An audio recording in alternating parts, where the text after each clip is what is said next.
Hello there. How's it going? Good evening. It's for the first time in a few nights. Hello. Okay. Sorry, I wasn't sure if my audio was working. Yeah. So for the first time in a few nights, we actually have some clear skies. Um, well, we've had some clear skies before, but briefly, like over the weekend. But it looks like it's actually going to be good tonight. So I broke out the telescopes. I'd been doing some work over the weekend on the Seestar Alp software, and so we're going to take a look at some of that. Nothing too earth-shattering, but at least there's something. Oh, hello, Stephen Fox. Good afternoon. Welcome. Thanks for joining. I'm have the stream playing on a TV. That's definitely a way to watch it. See, I need to start streaming in 4K. Then you can see the astronomical objects in great detail. So let me go switch to the so yeah, the moon is quite visible. It's quite bright right now. I don't know if it's behind the leg of the telescope or if it's kind of off frame. You can see a reflection here. But as a result, oh, hello Seiko. How's it going? Thanks for joining. So yeah, since the moon is up, I actually had been kind of well, the sun actually set here almost about 2 hours ago. So I had plenty of time to set up the scopes, but actually also kind of get everything aligned and calibrated, and kind of did some messing around with the moon. And actually, it's interesting. Both telescopes ended up, I think, doing their horizontal calibration correctly. So we'll see how this goes. Oh, great. It's still working. I did my initial 3-point alignment with the oh, hello Tariq, it's been a while, thanks for joining. It's really early there, I think. Hello Turf, thanks for joining. Yeah, so it was interesting because I kind of did the initial. Yeah, I was gonna say it's really early or really late. Uh, well, but I appreciate. Thanks for joining. Appreciate it. Um, so I had set up the telescopes, and I kind of had them point at a fairly bright star. Did the initial kind of polar alignment 3-point calibration, and that worked fine. And then I was like, well, let me go point one of them at the moon, because the moon had finally gotten high enough to be not blocked by a building. And I decided to do it in the app because I was wanting to test something out in the app. And I haven't run the app much recently. And I picked the moon and I went to go do it. And it was like, you need to do 3-point, or you need to do compass calibration. And I'm like, why do I need to do compass calibration? It should know where it is, because it was just able to track a star. Anyway, it was very frustrating. And it's interesting because I went back to Alp and I had actually added this go to button in lunar mode, which tells the telescope, it basically does what the app does, and it says go to the moon. And I clicked it and it like went right to the moon. And it was interesting because it's running the same command that the app is running, but it had no problem finding it. So I don't know why the app forces you to do the calibration. It was very frustrating. Hello, Chris. Hello, Chris. Thanks for joining. Good evening. Yeah, so there are a couple of things that I've added since the last kind of live stream, I did add this go to button. I'm not going to press it right at the moment, but we'll maybe test it out on the other one in a moment. But I did actually get the focus working properly, because that was one complaint that came up.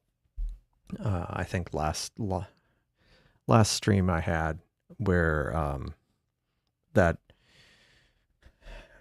there were still gaps, obviously, between the app and Seestar Alp SoC. And for a lot of people, some people's workflows, it wasn't, the missing things weren't important, but for others it was. And so I was trying to kind of plug some of those gaps over the weekend. So I got GoTo working for solar mode. I actually also decreased the sensitivity a little bit on the joystick to try to not overshoot. It's a little janky here. I think I have like a local copy of the imaging system running. Now, that said, the new imaging system that I've been running that seems to have worked out a lot of the bugs, I didn't want to merge it in until some other people had had a chance to test it out. And now there's been a couple of people who've been able to test it out just recently. They were having similar problems that I had with like weather. But I think it's stable, so I will probably merge it in a day or two. Or yeah, I was going to do it today, but it'll probably be in the morning. I'll give it a chance to kind of a day or two for people to check it out. And then maybe, just maybe, I'll be able to turn off the experimental flag, which is kind of my ideal. But yeah, like things like the autofocus works, manual focus works, and it's fairly responsive. You can see it's it's got the coarse and fine focus controls. You can also adjust the exposure, so you can either do auto exposure, or you can manually specify, like it's going to be really blown out. You can dial down the gain. There's still a little bit of bugginess on that, but you can kind of, one thing I was actually using this yesterday. The moon, Saturn was really close to the moon in the sky, and I know there were people who got to see it actually get they actually saw an occultation, but we didn't hear. But it got pretty darn close. Like you can really see how close it was. This is just a screenshot of Alp, and I cranked up the exposure quite a bit, and you can see how close Saturn was. But it's pretty cool. Like you can tell it's either Saturn or a little UFO. But yeah, here you can see. Actually, I take it back. I think I was messing around with the exposure initially using the app. Focus was wired up, but exposure wasn't, but it is now. But yeah, you can see it got quite close, and then it started drifting a bit away. But yeah, that was, oh yeah, you can see I had, while this was all happening, I was quickly trying to prototype out the exposure kind of panel. Yeah, when I did live view updates every 2 minutes. Yeah, yeah. Like ideally, it doesn't. I mean,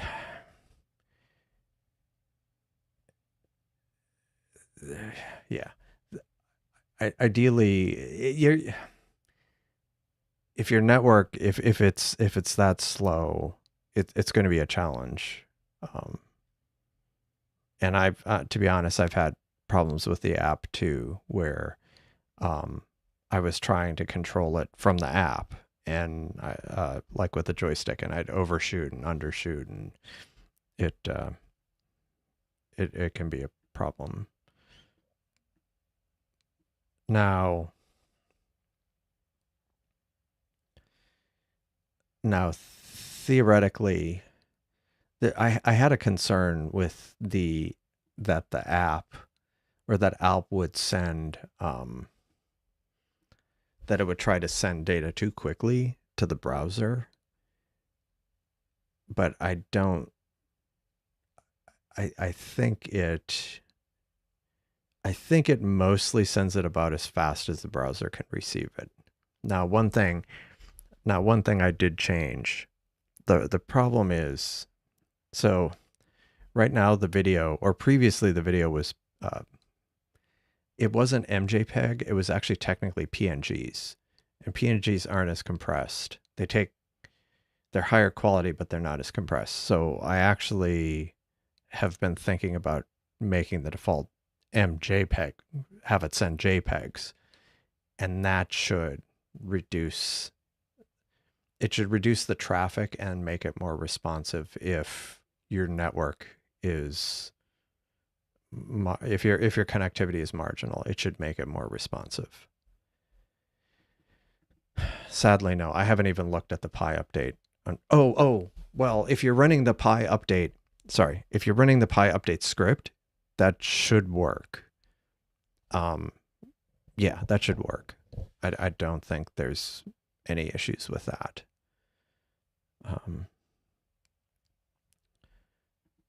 But yeah, so this, let me try to go live with this. This is on the other camera. Let's see if it's still pointing at the moon. Okay, it still is. Yeah, it's, which is good because I haven't actually touched this one in like over half an hour, and so it still was tracking the moon. So that's pretty good. See, sometimes when you first come in, the exposure is off. Yeah. Yeah. No, that's a good point. Make it a configurable parameter. But I should make the default JPEG because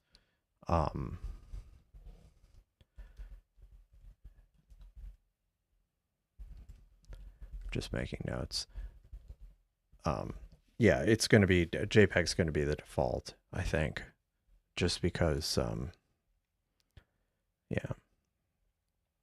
One thing earlier when I had the moon up, maybe I'll go live earlier next time, but when the moon was initially up, I saw some bats flying across the moon, which is kind of cool. Because after sunset around here, we get a lot of bats. They come out eating bugs. I'll stop this. But yeah, so like that's some of the new functionality that's come up. It also does the prompting when you exit imaging mode, and yeah, scenery mode.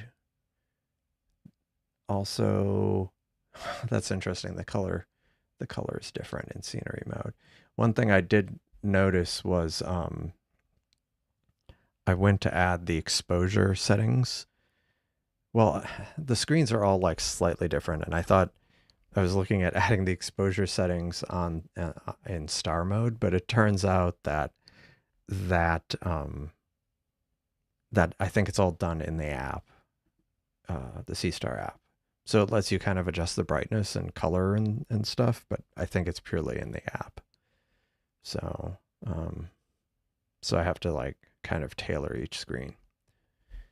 Anyhow, so yeah, so that was this.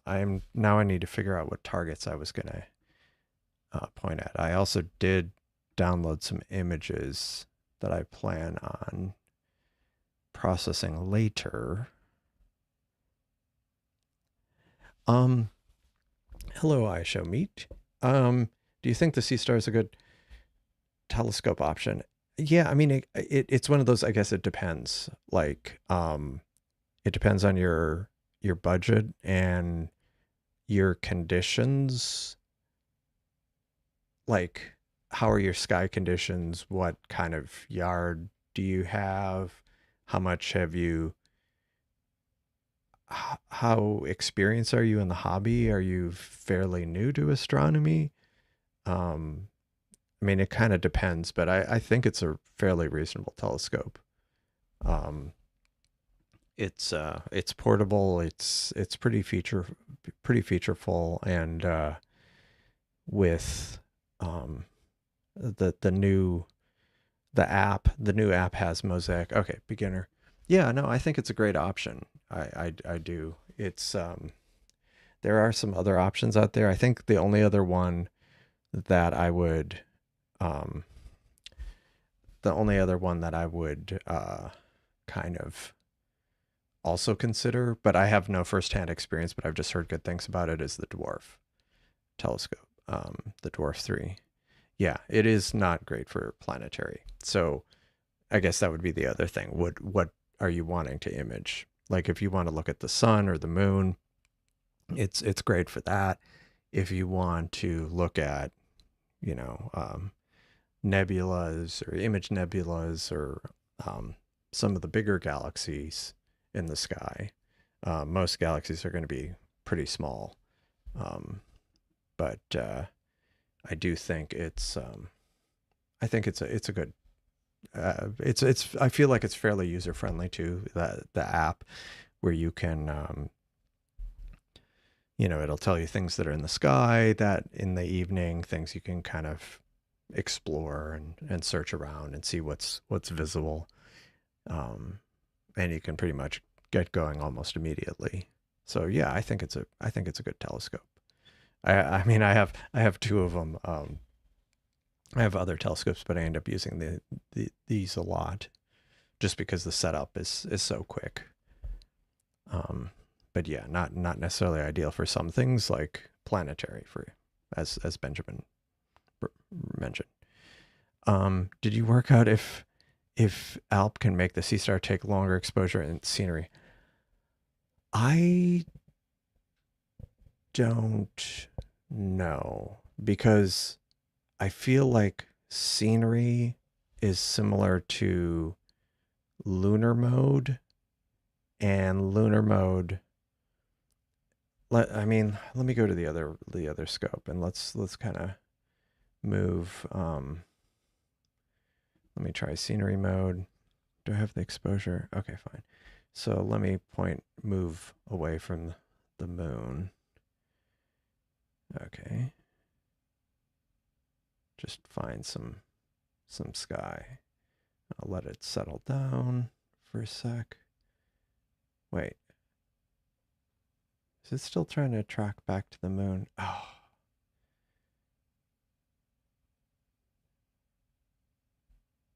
I had turned on object tracking, and I wonder if it's like refusing to go away from the moon. Okay. Okay, hold on. Let's Yeah, I think it's it's it's it's overriding my commands. Let me stop out of this and let me go find another target. Um so let's go to, oh, what did I do? I hate it when I do that. Did I break it already? It's always great. Always great when I'm demoing things and I break it immediately. It shouldn't be broken. Okay. I ended up accidentally editing the URL. It wasn't broken because it wasn't producing an error. It was just me. Okay, so go to CAF, search, go, and let's go live. Wow, it's really, let me let it think on that. Yeah, well, so it has a 4x zoom, but it's a digital zoom. So like, um, so like the other night or last night when I was looking at Saturn, this was kind of the default view. Now, I did crank up the brightness here so I could kind of see Saturn even though I was looking at the moon, but you can see it's pretty small. Now, when I had it in kind of that 4x mode, and then I'm like, but it's basically just a digital zoom, but that's about the level of detail you see. Jupiter's a bit bigger in the frame, but not it's not like enormous. You're not necessarily going to see. I mean, there's people who process the the planetary images quite a bit, and they're able to get a little bit of detail, but you're not going to see a ton of detail with it that small. But when you zoom in 4x mode and you're looking at if you're looking at Jupiter, you can see the brighter moons. And actually, someone on one of the Discord servers I'm on posted a photo of the same thing of Saturn by the moon, and they were able to kind of get the exposure to the point where you could actually see Titan, the moon of the biggest moon of Saturn. It was just a little faint dot, but you could actually see it, which was cool. But yeah, the 4x zoom, it's a digital zoom, so you'll see a bit more.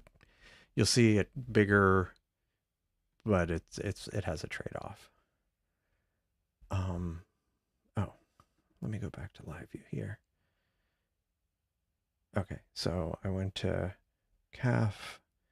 Let me go change it to scenery mode. Let's see what we can do with this. Cranking up the, it's going to take a second or two, and then it'll get much fainter. Okay, so if I crank up the exposure to 200 milliseconds, and I've cranked up the gain to 200. So let's see. Now, let me see if I can make it even higher, the gain. Live controls, minimum, maximum. Let's try see if it'll go up to a second. So if I start up from Alp, what is the procedure to connect and get Seestar up? So I would start up Alp, start up your telescope, then hold on a second, I want to try something here real quick before I forget.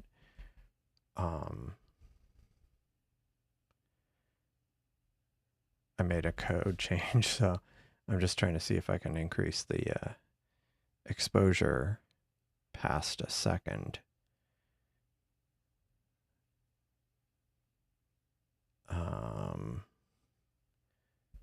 Okay.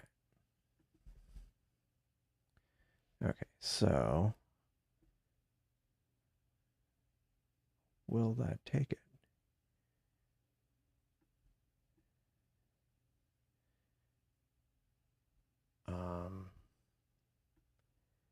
Did it seem to do anything? I'm not, like, the app goes up to 200 milliseconds, and I just turned it up to 1 second, but I don't think that's 1 second.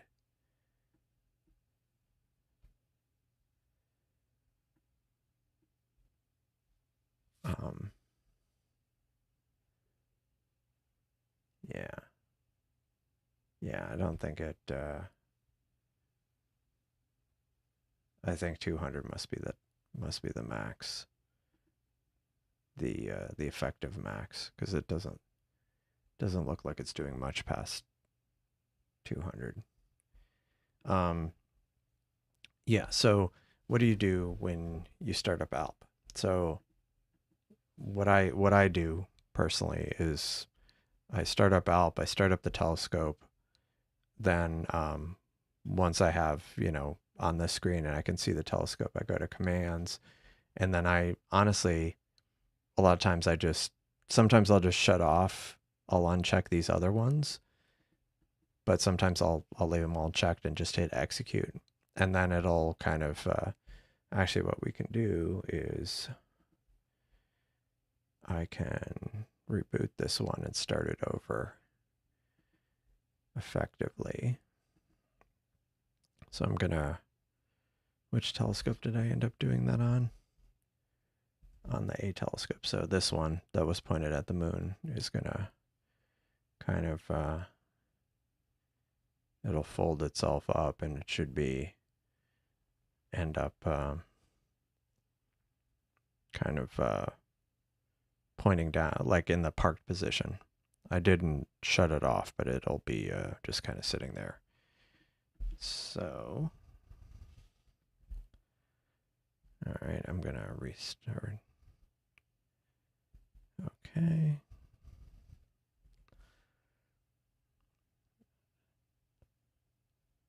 The camera always lags a little bit.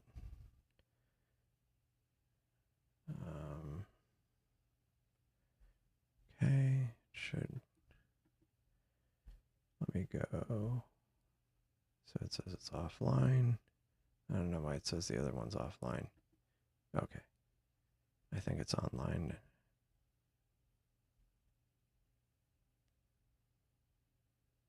I think is it online now?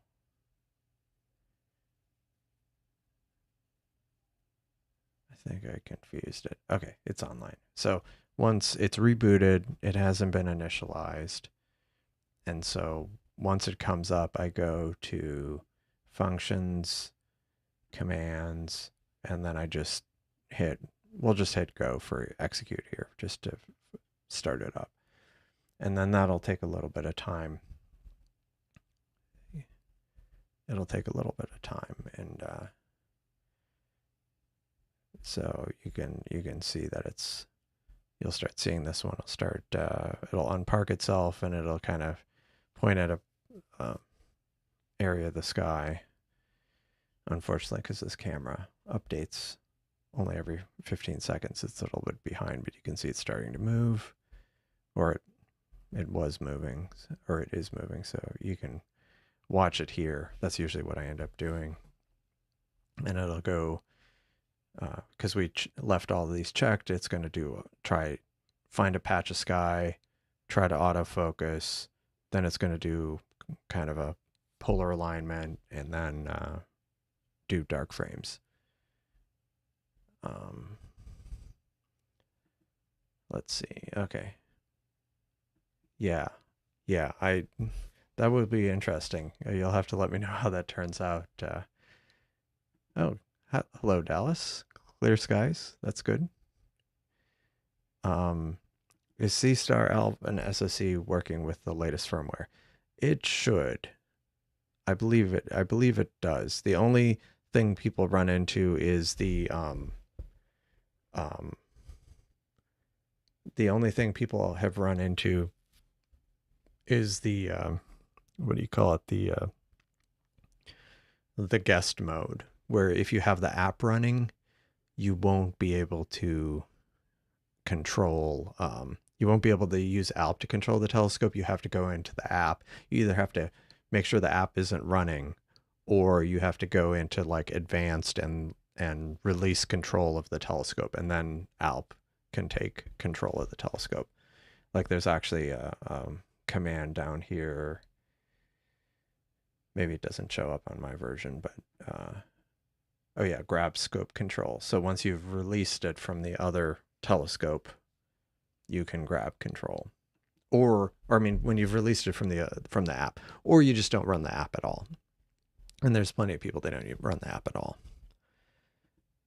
Yeah, error number 0. Yeah, that's kind of chatter, but it means it's okay. Well, so the images that come out of the telescope, they're not too bad. But if you want them better, yeah, you have to edit them externally. Now, I usually use Cyril which is free software to process my images. I'll probably do that on some. I was planning on doing some image processing during the stream while I'm waiting for things to image later. Some people use PixInsight, but the problem with PixInsight, by the time you buy it, it's commercial software, and once you've gotten it and the plugins that a lot of people use, you've paid about the same as the Seestar. I haven't actually. I didn't hear about but I haven't been tracking the latest on that, but we'll see. Yeah, yeah, it doesn't. It's not for planets. Yeah, it will do comets reasonably well. I've seen some nice photos people have taken of the comets, or the recent comet that C2023 A3 Atlas one. Hello, Joe V. How's it going? Thanks for joining. And speaking of joining, if you're watching this and haven't liked the video, please like it now, or please consider liking it because it does help the channel a lot. Thanks. Yeah. Yeah. I mean, some people use Photoshop. Some people use GIMP or Affinity Photo. I've seen that too. Usually, I use Cyril, which is astronomy specific. But I know a lot of people who use that or PixInsight end up kind of finishing the image in like Photoshop or Affinity Photo. So yeah, I think Cosmic Array. I think. Oh, it's still working. Okay, now it's all green. So it did all of its alignment, and once this updates, should be just pointing at a. Oh, that's cool. I think that's a jet. Looks like a jet going by. Maybe lit by the moon. Jet trail, maybe. But yeah, basically that's all I do. No, I mean, it's that startup sequence would be like going into the app,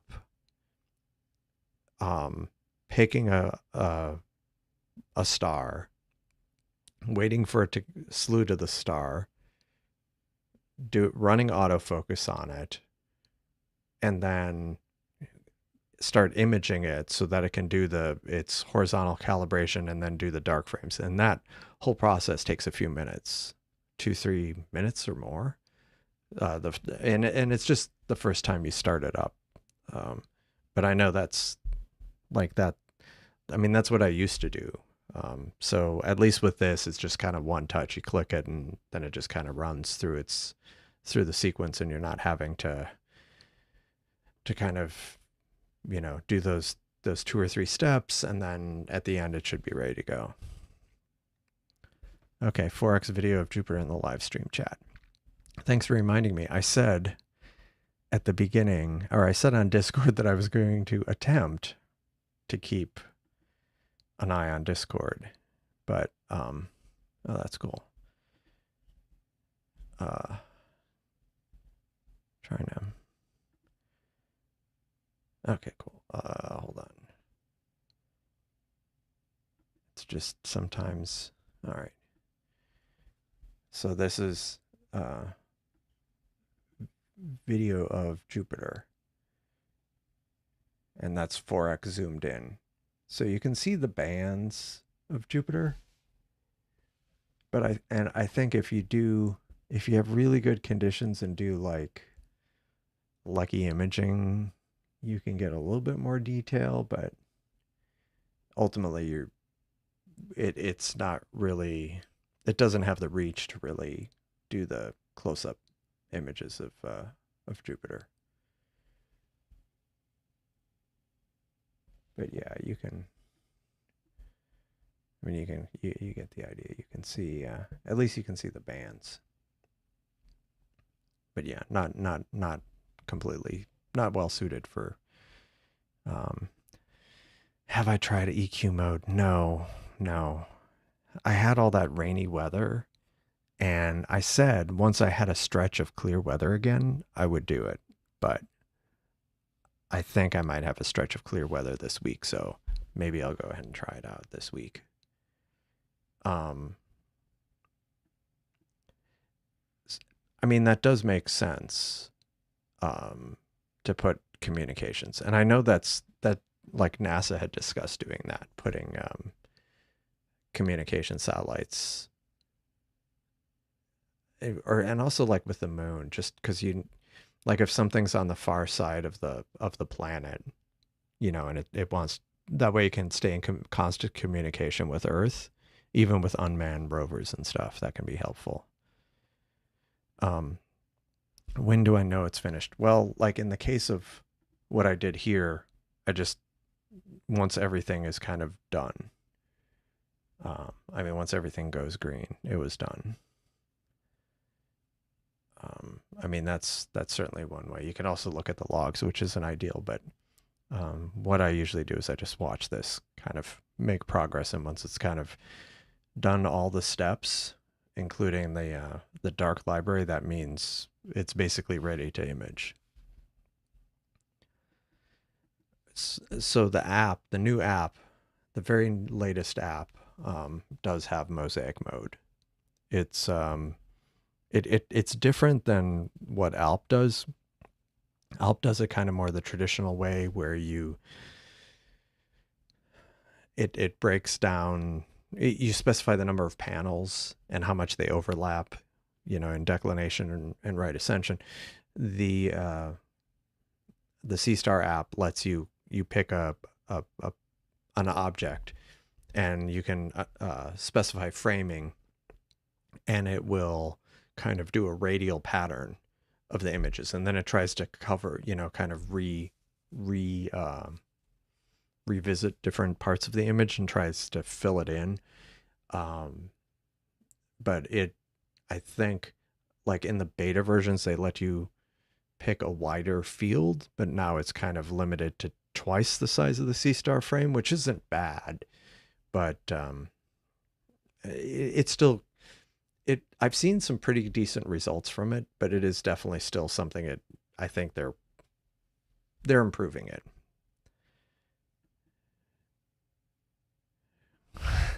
Well, that's, I mean, that's a philosoph. Yeah, I mean, there's what do you call it? Yeah, I don't know. It's one of the schools of thought in space exploration is going to Mars. People have long been kind of infatuated by Mars. I mean, it's not. I mean, I guess the counter argument is we have to start somewhere if we're going to set up a presence anywhere else in the solar system. But,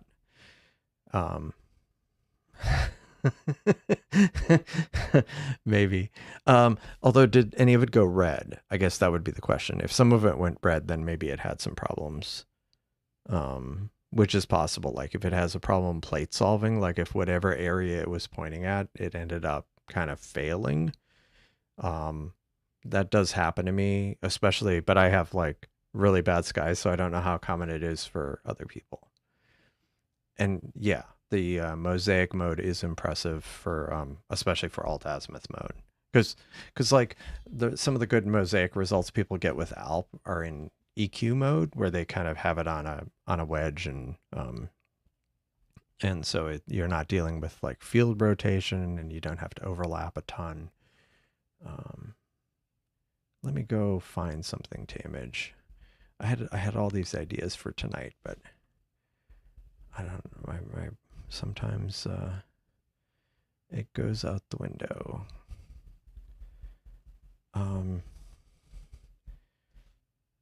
No red. Okay, well that's good. Is like some of it gray, or is it kind of, does it appear to still be going? Hello, Chris. How's it going? Thanks for joining.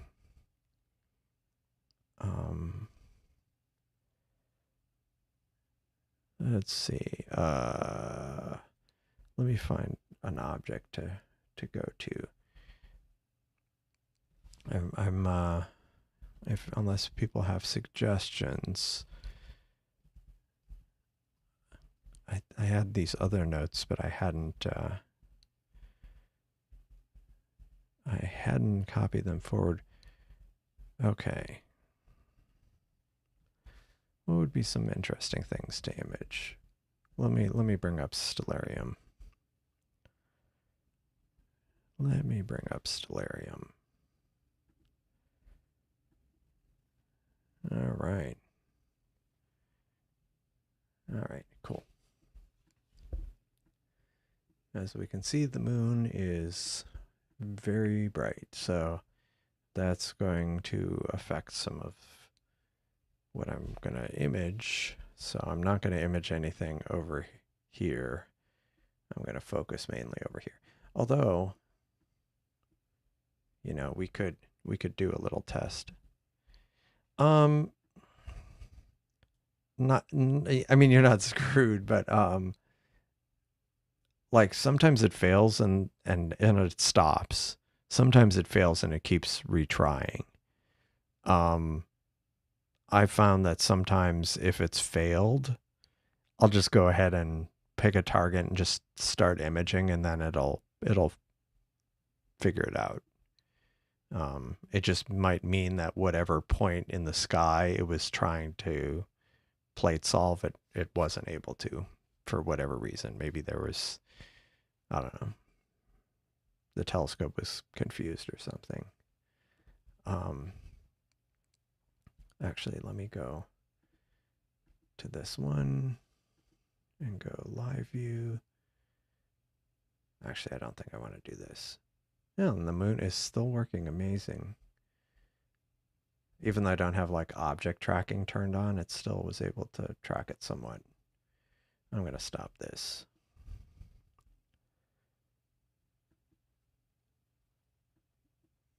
Yeah, yes. So what you want to do, whether you're running the app or in this case, I'm running Alp, which is third party or open source software.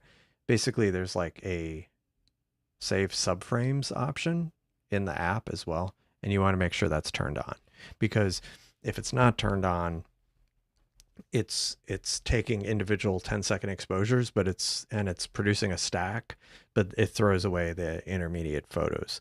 So you wouldn't be able to fix the problems after the fact. But if you save subframes, you can then reprocess it, you know, and exclude the bad frames. Oh, yeah, I'm not sure if I'm,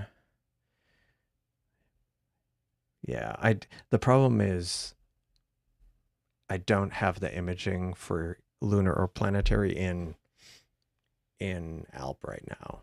And so I'm afraid that if I tried it, I'd have to use the app.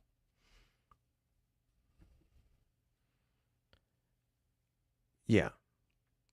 Yeah, because if it failed on the 3-point alignment, and you move to another spot and then start imaging, yes, it will try to do the 3-point alignment. And honestly, if it fails, it'll still start imaging. At least it should. That's what that happens to me. Like one of my two telescopes always fails almost always fails on the 3 PPA, but eventually, and so I'll just start imaging and it'll try again and fail, but then it'll start imaging. And then the next target I'll go to, it'll do the same thing. And a lot of times eventually it'll horizontally calibrate. And it's always the B scope, always has that issue. 3. Yeah. What happened to the dinosaur? Yeah, the dinosaur, there's like, let me see. The dinosaur should be there. I was messing around with something. I need to redo some of that. But why isn't it? Config.toml. Looking at my configuration file. Loading. dino.gif. Maybe I have to. It's so weird.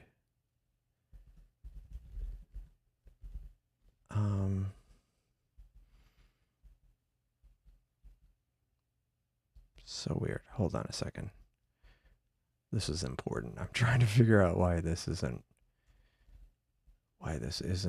Oh, dang it. Hold on. I messed something up, I think. I mean, it's not a major. It's more of a. Yeah. Yeah. Sorry.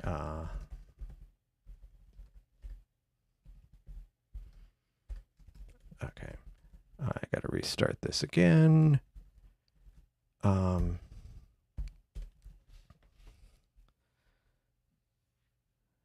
5 minutes. Yeah.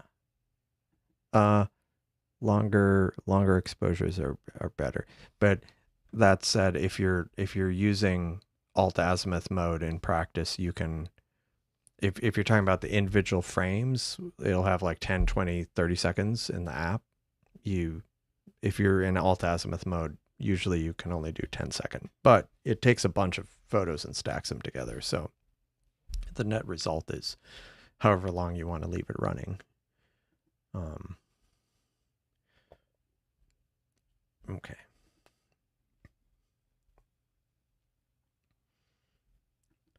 I feel like I need to start imaging something, but let me see if I got that fixed. There we go. There's the dinosaur. Okay, cool. Cool. Okay. I need to commit that. All right. Let's find a target. Any suggestions on targets? If not, I'll figure something out. Just not anything near the moon.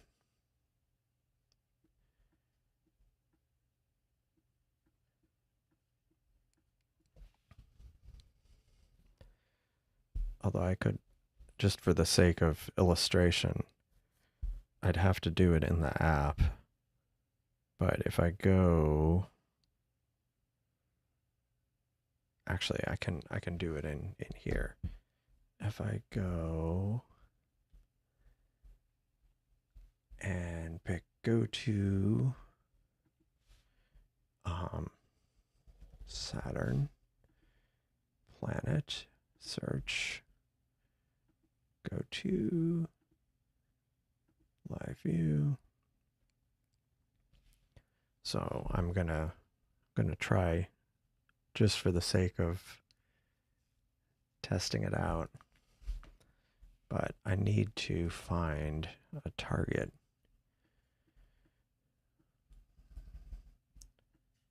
Since the moon's so bright and is going to keep being bright. And I forgot to put the dew shield on, darn it. How do stars look? Actually, let's go look at a double cluster. That's a great target for stars. NGC 869. Yes, this is the very latest live view. Latest and greatest. I mean, this is like basically my local version here. Let me go. Okay, so now I've got Saturn. Now the problem is, let me stop live view and look at the bright light that's glare from the moon. Let me pick. Would planet mode actually work? Yeah, it'll take a second to refresh. Okay. Yeah, unfortunately, let me see if this app, the version of the app I have running here, which scope it'll connect to. Whoa, what happened? Okay. Darn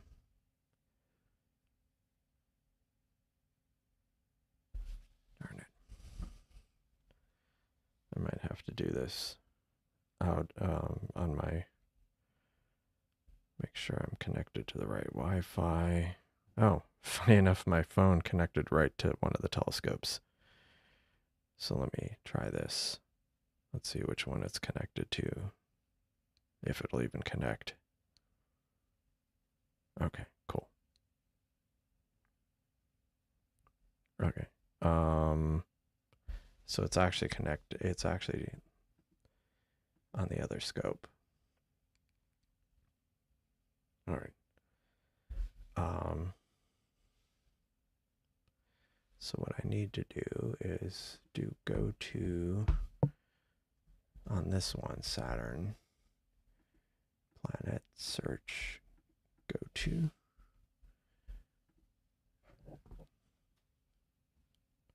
Okay. Nice. Okay.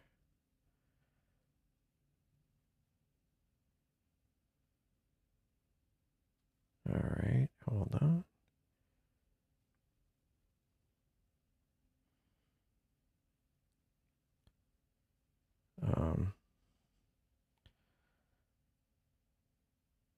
Let me,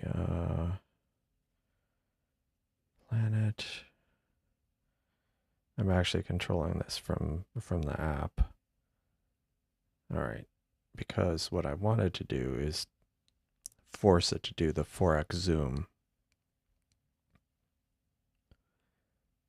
Okay.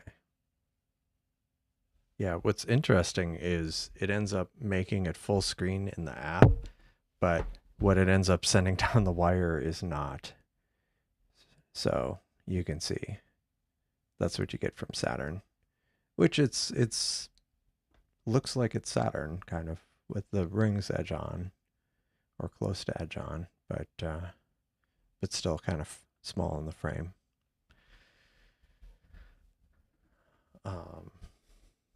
So I'm gonna, what was I doing on A? Okay, so on A, yeah, the exposure time.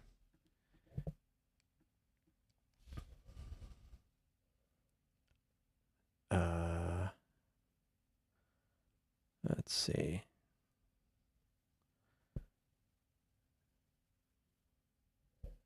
Yeah. Yeah, so you can see it's a little darker. Not too dark. Here we go. But yeah, it ultimately, because it's doing a digital zoom, you're kind of limited. Yeah.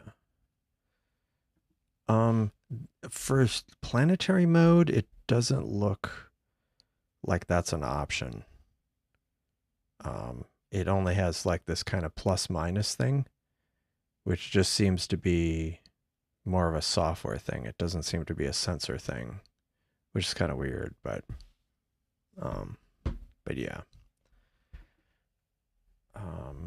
So I'm going to stop this. Well, I'll leave it. I'll leave it on Saturn for now. Whoa, whoa, wrong way. Oh, wrong way. Sometimes I do it. There we go. Whoa. Okay. All right. Let me go back to this scope. And where was I going to go to? I was going to go look at the I was going to look at this cluster because it's nice, a nice double cluster, and I will center it on NGC 869.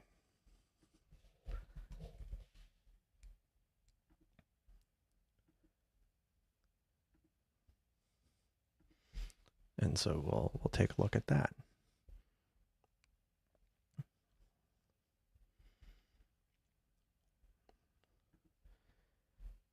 So this one is pointed. Where's this one pointed at? Which one did I just switch? A. So the A scope's the right one. This one's, I guess, still pointed at Saturn, which is right near the moon, which is to the right, out of frame. Yeah, cool. And while we're waiting, if you haven't liked the video, I know, it does help, and I do appreciate it a lot.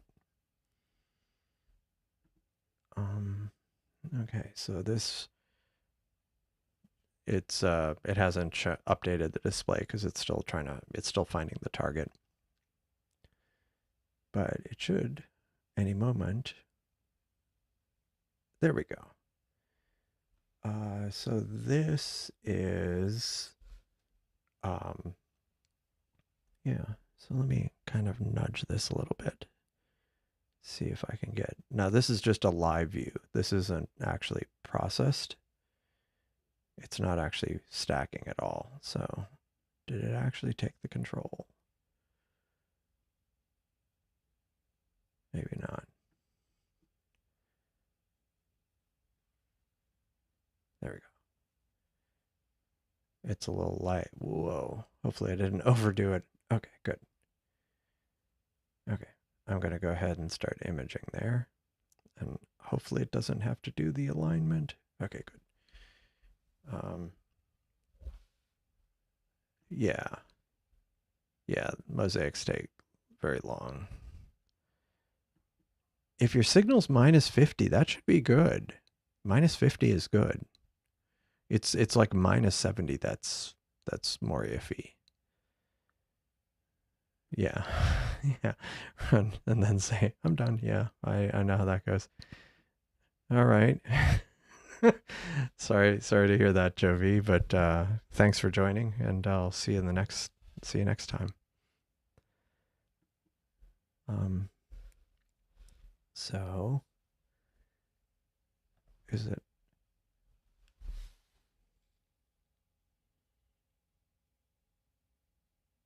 I'm just looking to see if it's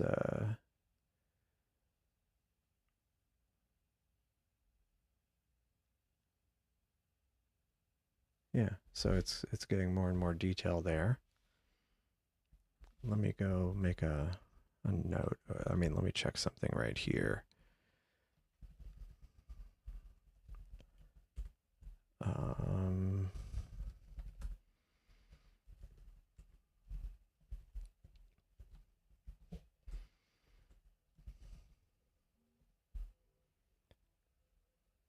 Yeah, that's yeah. Most of the stars are fairly blue, or just kind of a whitish, but there's a few that are other colors. Just thinking.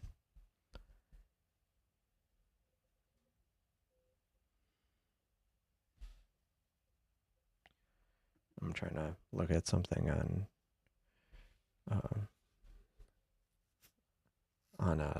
another drive, and it's taking a while to load.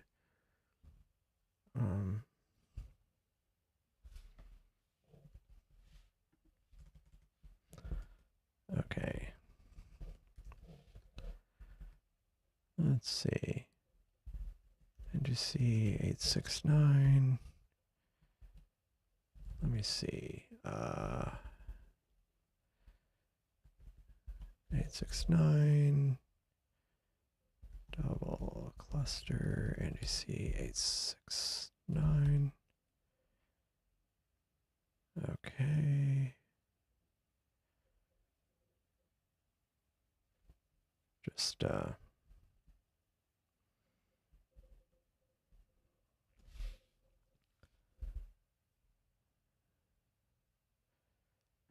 I mean, it shouldn't be. It shouldn't be. Did you try Chrome? Because mostly I've tested with Chrome, but it shouldn't. I have run into some weird, not weird. I've run into some differences between the two, but if it is an issue with Firefox, yeah, that would be good to know, because I'd like to fix it.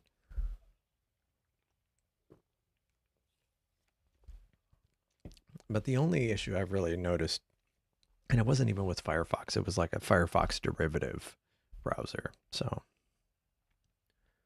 yeah, this is turning out nicely. I was looking, oops. I was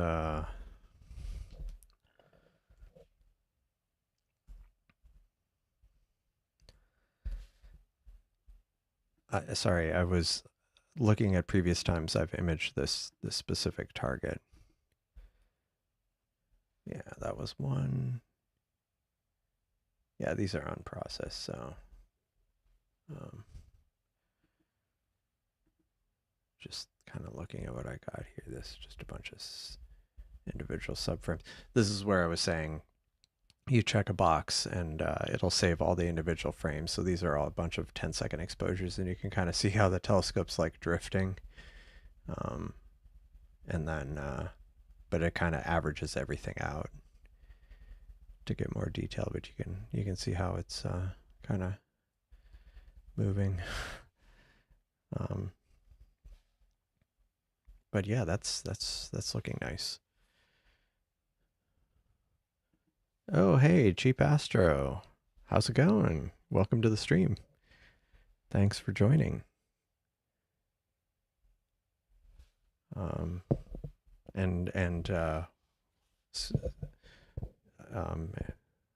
Yeah.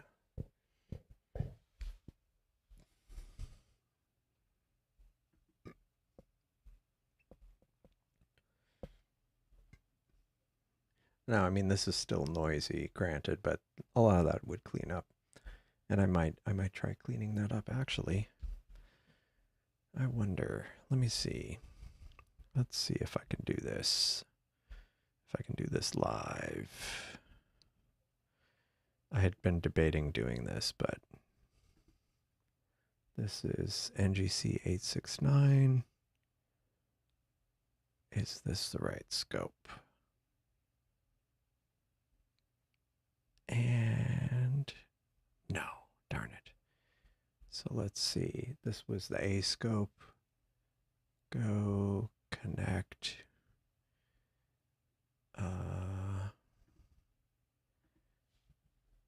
Let's see, try connecting to the A scope. Basically,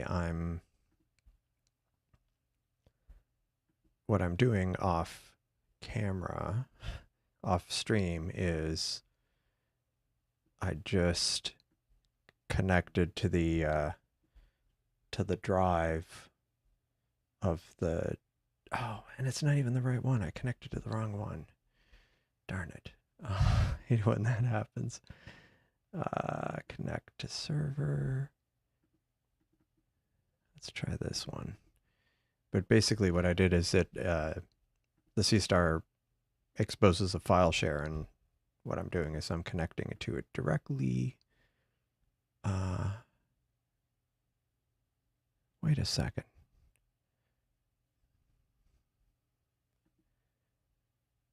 Wait a second.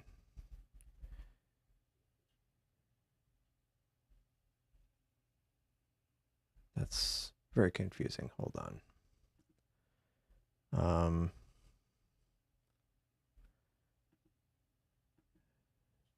Okay. I'm connected to like, all right. No.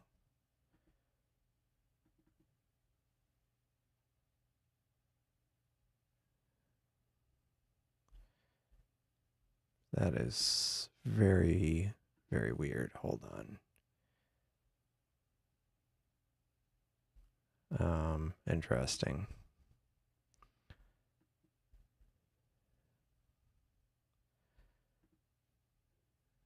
Sorry, it's oh, here it is. Okay. For some reason it was I was trying to connect to the Seestar over the file share. But here you can see the file server I'm looking at, or the Seestar itself, and this is where the images are. And NGC 869 is the one I'm imaging right now. And here's all the subframes.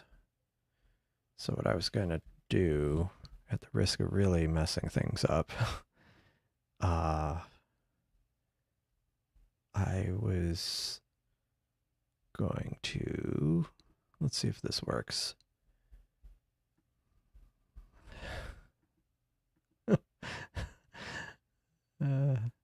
Having problems with birds. Hello, Hein. Welcome. Hold on. Let's see. What was I going to look up? Oh, I was going to start an app. Cyril 123. And I was going to attempt to point this.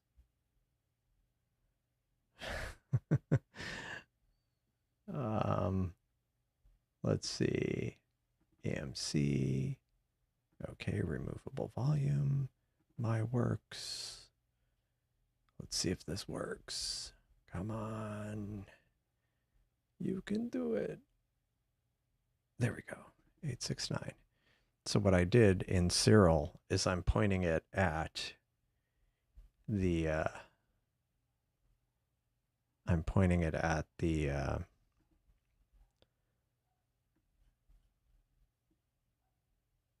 Seestar's drive, and I was just gonna try, because I haven't done this in a while, and I don't know that I did it this way, where I actually pointed it at the file share of the Seestar itself. So I'm gonna go, needs debearing, and I'll just hit go.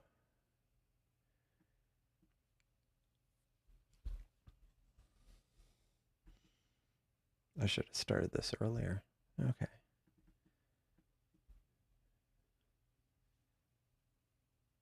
Should have started this earlier.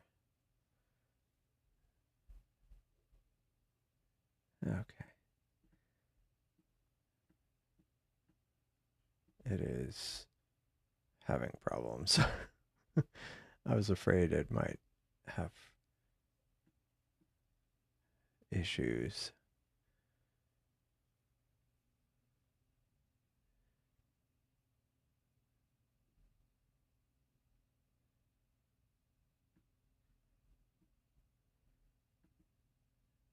Oh, this is turning out nice. But the serial stacking is having issues. Performance issues. So I'm going to stop this.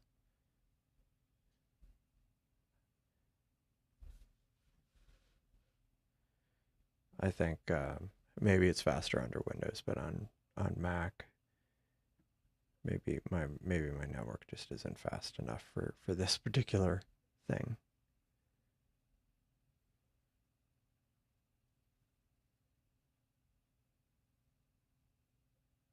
Yeah, I'm gonna stop that. I think it's just bogging it down.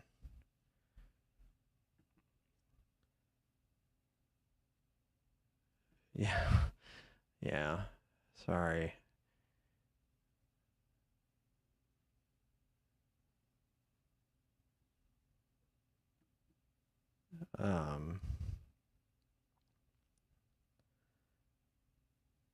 Yeah. Yeah, I don't know. I don't know the behavior of the of mosaic mode. I still need to update my one of my Seestars. I was gonna pick one of them and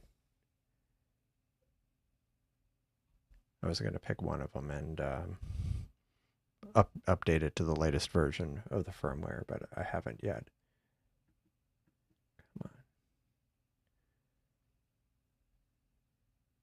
I may have to. This thing is almost impossible. It's unstoppable.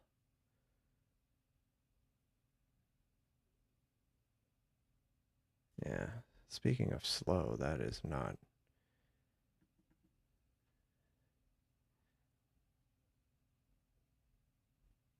Yeah.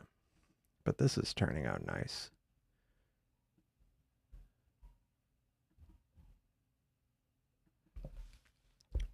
Yes, there is code to save preview frames to wherever it's wherever Alp is running. It's the save frames. Yeah, yeah, that's unfortunate. So yeah, the mosaic mode in the beta let you pick like 3 times the frame size, but now it's just 2 times, right? Something like that. Um,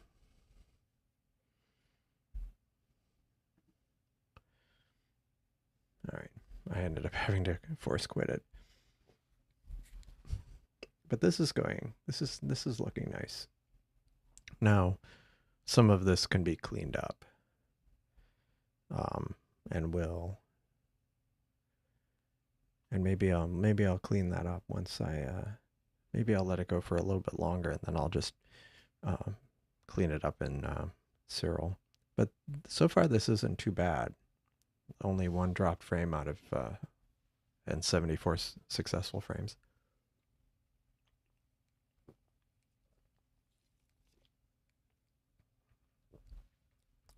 Yeah, maybe I'll stop it at that.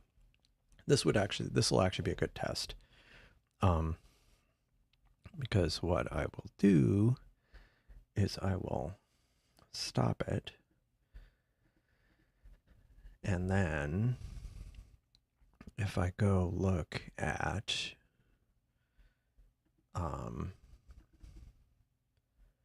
let's see. So NGC 869. Did it? Okay, good. So here are the photos that it developed. And so let me go pick, create a folder here for today. It is 20. Oh, and November 11th. Happy Veterans Day, everybody. Or I don't know if Happy Veterans Day is really the right one, or it's Veterans Day.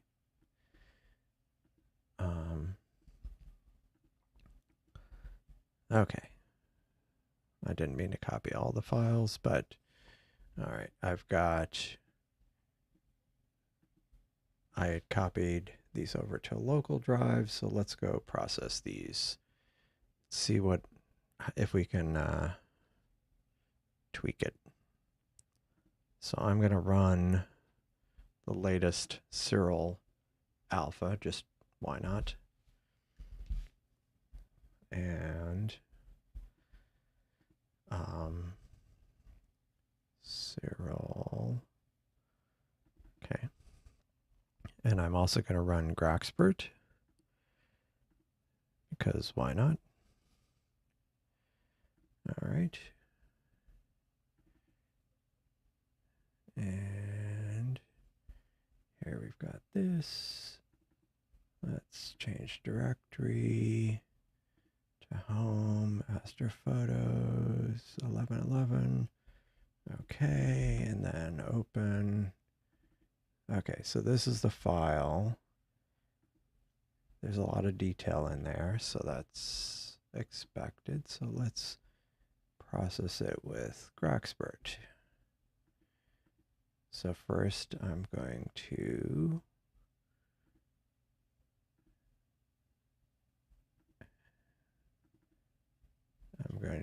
I'm not gonna, I'll crop it a little bit. Maybe just a tiny bit. Didn't mean to do that. Okay. Do I want to crop it a little bit? Just a scotch. Get some of the noise out of the corner. Apply crop, background extraction, calculate background. Yeah. Yeah, I mean it's worth a shot. Okay, and let's denoise this. And of course on my computer it takes forever to denoise. So I'm going to have a sip of soda.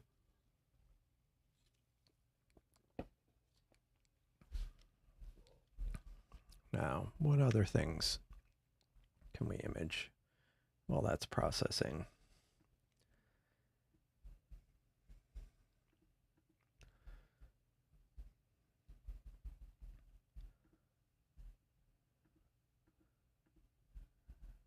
what would be another thing worth imaging? California nebulas up. Oh, the Pleiades are actually up. Maybe in a little bit I'll look at those.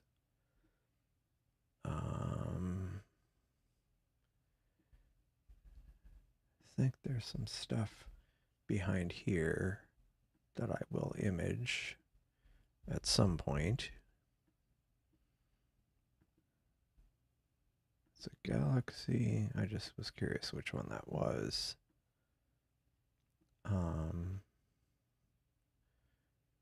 Let's see. Is there anything? Whoa. Is there anything I want to that's hiding over here now?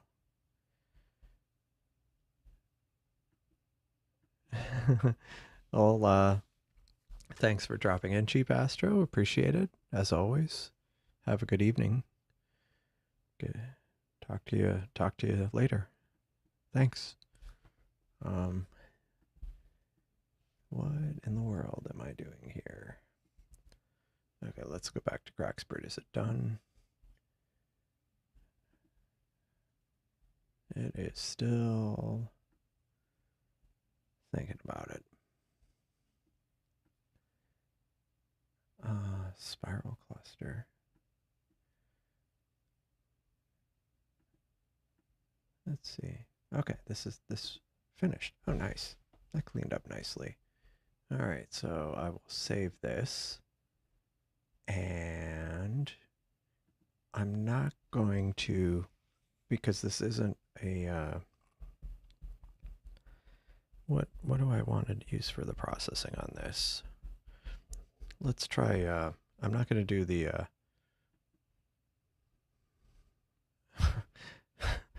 is it, so what's happening with the live view? Oh, right. Well, I need to get this new code committed because the live view is much better. Because that's certainly not going to help in it, and it'll have the JPEG being the default. So I need to commit that. Okay. Well, that's a bummer about the clouds, but thanks for joining, Cosmic Ray. Have a good evening.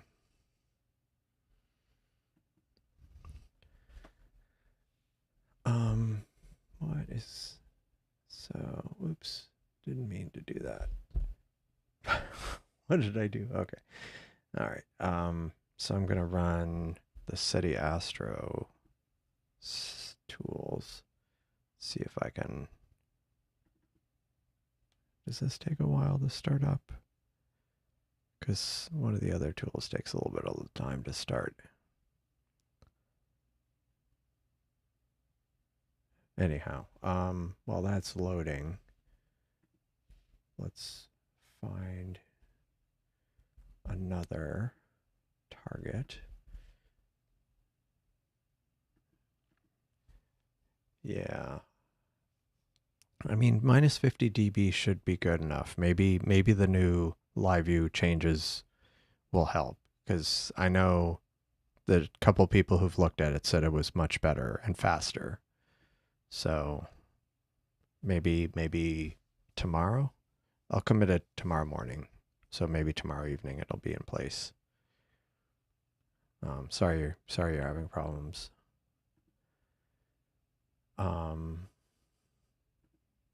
What do I want to image?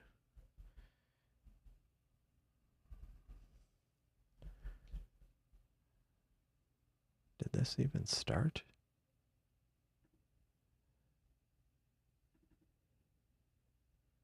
So weird. Oh, it did start. It just took a while. Okay, here. So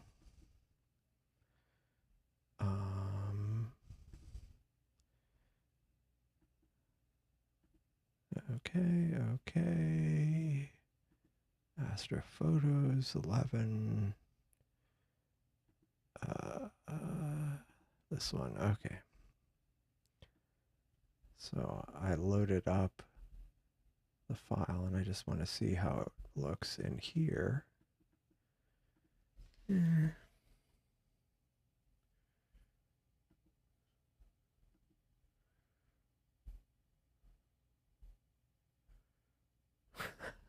It did not like that. So I'll go with this one.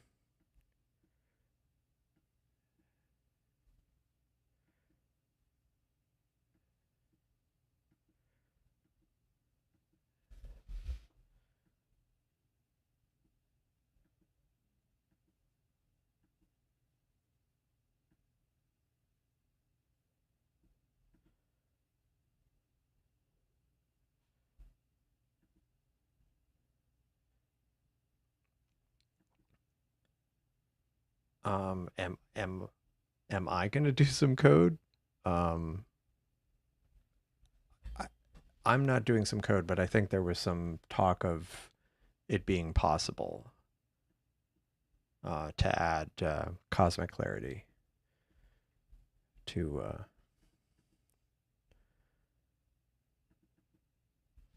Eh.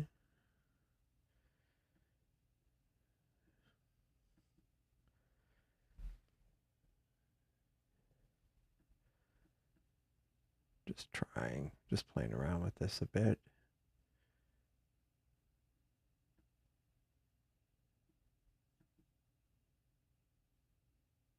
I'll stick with that for now. Stretched. And what do I want to do with this next? Oh, I'll tell you what I want to do with this next. Let's find the... We'll run it through cosmic clarity just for grins. And let's see.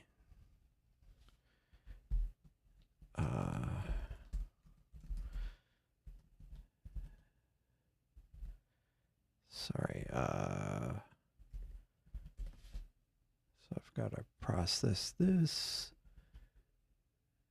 And it'll think about it for a bit. And then once that's ready,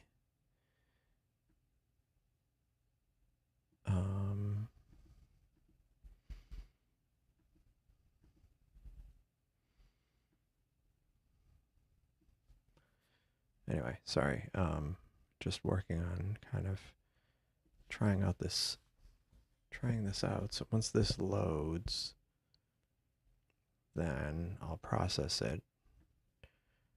I copied this file that I just processed. It looks more washed out than it really is, just because of the preview stack. I mean the previewer, image preview. Let me go figure out something to image tonight, or something else.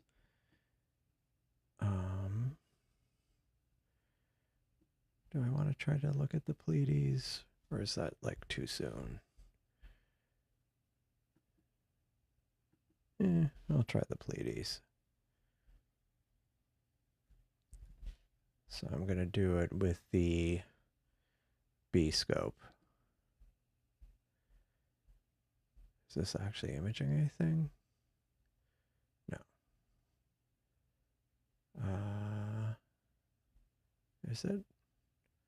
Oh, it's still pointing at Saturn, or it was. It's probably behind a building now.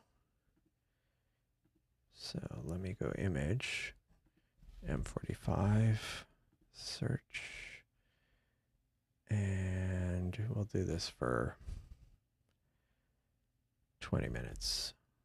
And I'll do 150 gain, no light pollution, filter.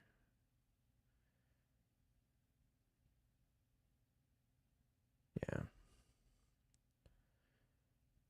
All right.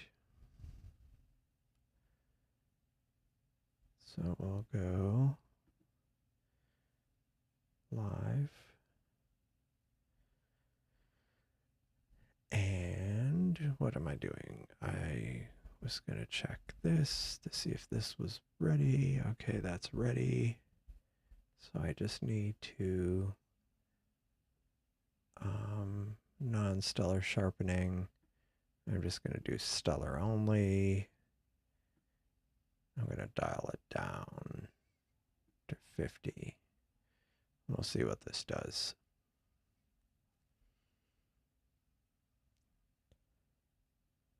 All right, so hopefully it doesn't produce that weird artifact.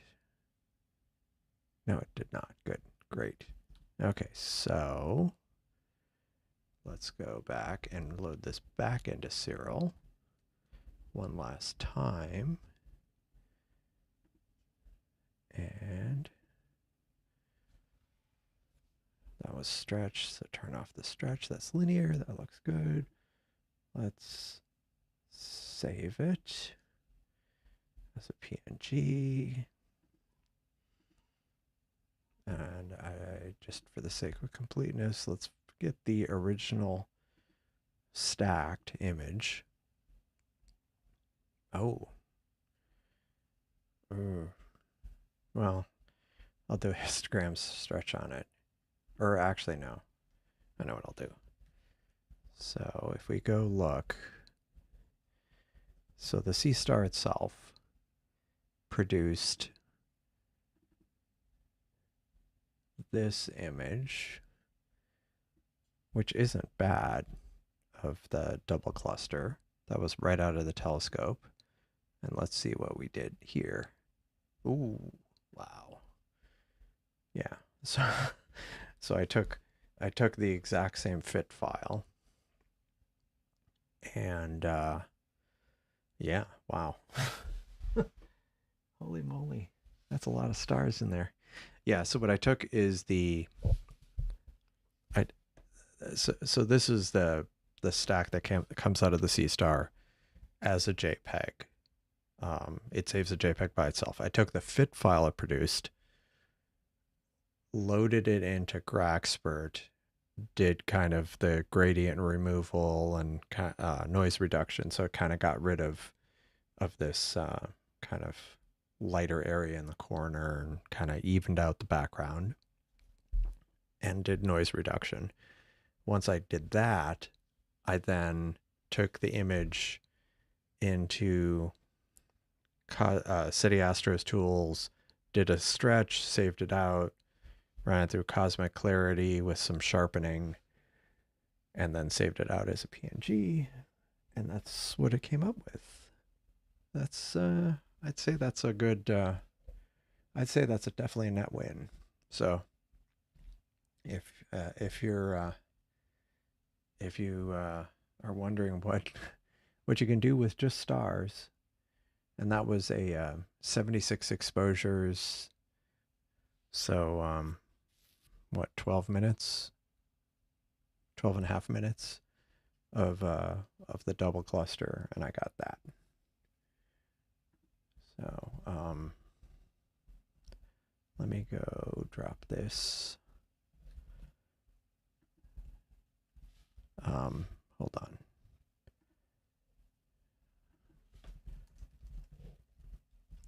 And you see 869, and so I have that and that, and I forgot to mention it. Besides, I'm always asking people to like the video, because it does help. But one thing I haven't mentioned is there is a Discord server for the channel, and people hang out and chat, and I just dumped the photos from the image from the set that I just took. Oh, nice. Nice. I hadn't even noticed. So the link to the Discord server is I dropped it in the chat. Oh, you've been imaging the Wizard Nebula tonight. Nice. Nice. Nice target.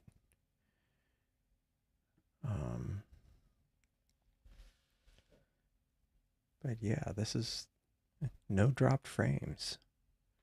that's turning out nicely. Oh, and this is on the other telescope, so let me switch to this telescope.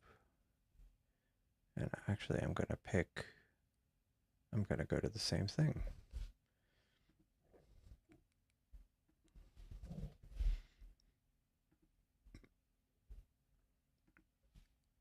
How long was I going to do it? 20 minutes? Go. All right. Cool. So, yeah, that's looking nice. Now, that artifact there is just this particular telescope, but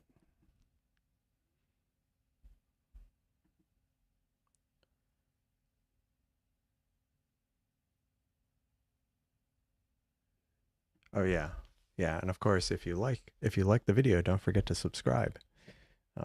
It does help the channel, and I do appreciate it a lot.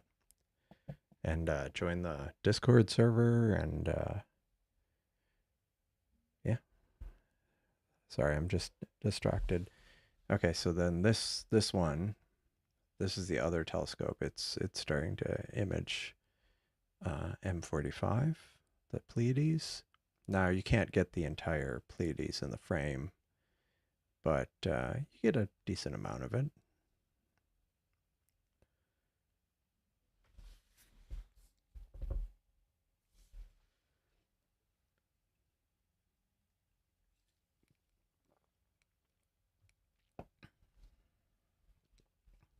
Yeah. Yeah. Yeah, the new imaging system is working much better. One thing I need to do is when it's recording, I need to disable these buttons, because that could cause problems.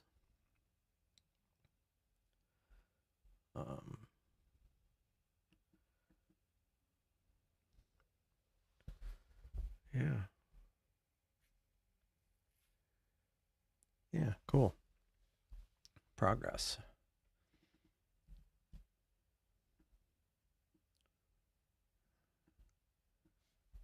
Yeah, exactly. Thanks, Chris. Appreciate it. Yes. Get the likes and subscribes up. It does help. Helps the channel, and it helps tell YouTube if you want to. When I go live, when the weather cooperates, I try to go live a couple times a week. So at least. And yeah, so YouTube will recommend it then. All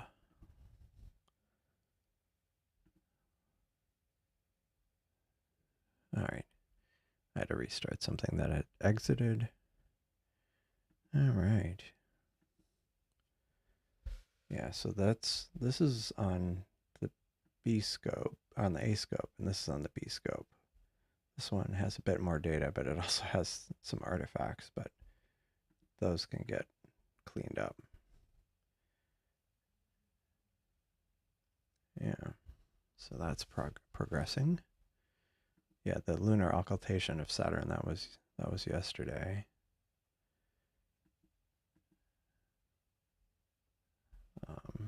Although not that map I had up briefly, it wasn't everywhere. It was just some areas. Like we did not see an occultation here.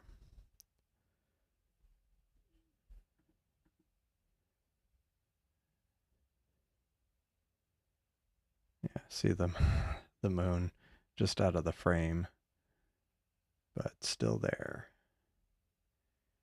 I mean, it's funny, like the sky is so ridiculously light. It's amazing. I can image anything.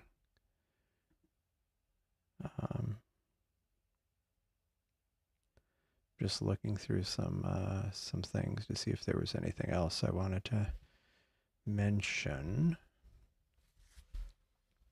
but I can't think of anything at the moment.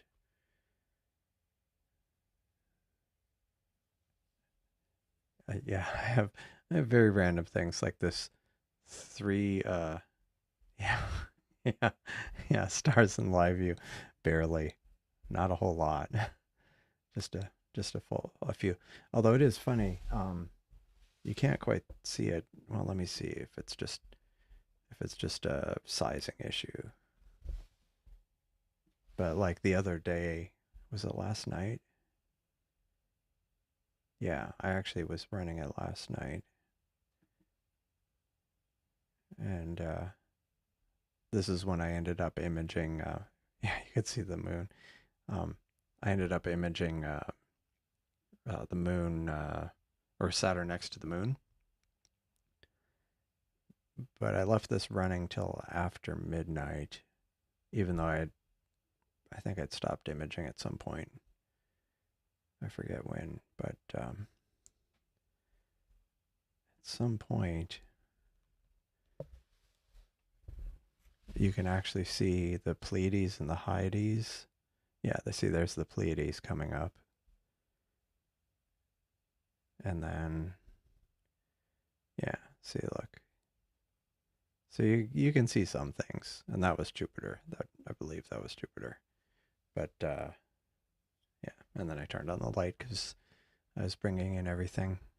But, yeah, it was, so you can see a few things in the thing. Yeah. So, oh, SETI Astro flies on mine. Um, I, it's, I'm running a M1 uh, M1 Max on my Mac, so it's not like an M3 or M4, but it's the M1. I mean, it's reasonably fast. Although some things I feel like are really slow, like Graxpert is really slow. Um, but yeah, I'm very, very pleased with how that that transformation. Like, see, I need to go reprocess some of my globular cluster photos now. Actually, that was something I was gonna. While this is imaging, let's go back and look at the. Let's go pick live view again. Oh no no no no! Dang it! The see this dark line? It's basically I caught the Pleiades when they were right. This outline isn't necessarily really accurate, but basically there's an overhang of of this roof, and so yeah, it's starting to intrude now on this one. So I'm going to stop this, and this will actually now stop the schedule. And I don't remember if I committed that yet. Um, or if it's just in the branch I have. But if I go look at the schedule, yeah, the schedule is now stopped. Whereas before it would just stop imaging without stopping the schedule, which caused things to get very confused. Let's see. Although so this is funny because this one hasn't had that issue yet, but this telescope is like located 2 feet to the left of the other. And I wonder if it's, but I'm going to stop it anyway. Or maybe it just has more data and it hasn't caused issues yet. So I've got to find another target in the meantime. But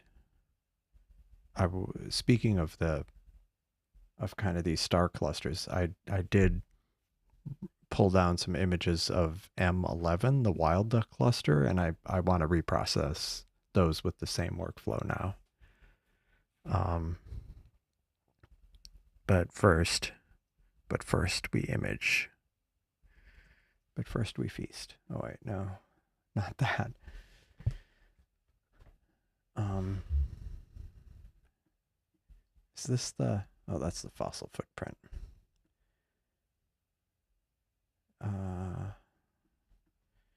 Any suggestions of other targets? Oh, I do want to image this, the Flaming Star Nebula, once it's a little higher. Um, let's see. One more.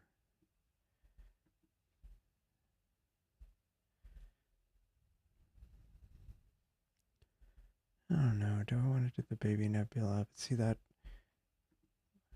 it's a little too small. I mean, it's a little too big. The field of view is too small. Um,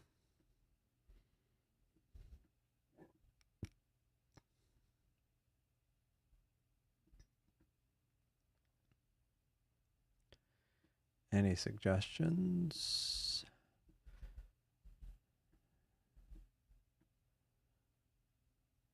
Just the problem with, I mean, these are good targets. They're just too big.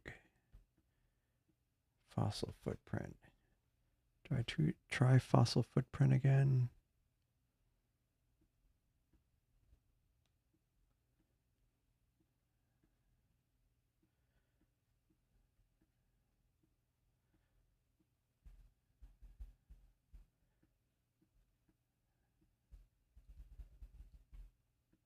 Maybe I. Problem is this. That was kind of like low surface brightness. I want something a little bit brighter.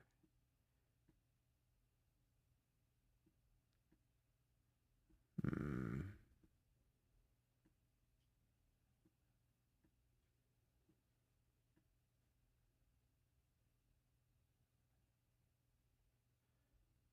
Yeah, these are about to disappear behind. Which one is this one? Pac-Man. Yeah, I've gotten a lot of data of Pac-Man. Could always do the shrimp cluster, or the shrimp nebula, I mean. That one.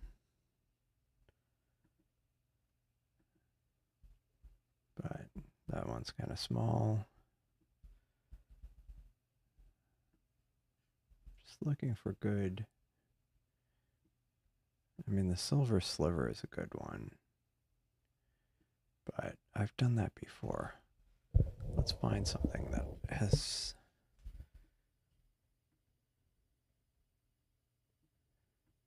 What would be a good one? Any suggestions? I'm completely open to suggestions. Of course, with the idea that my skies are terrible and the moon is up. What is that? Object of unknown nature. I always love these objects of unknown nature. It's triangulum. It's probably too high.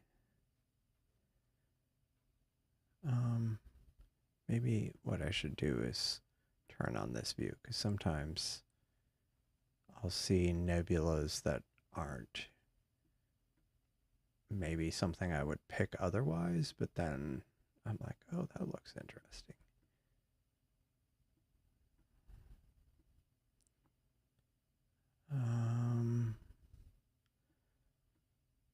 Let's see.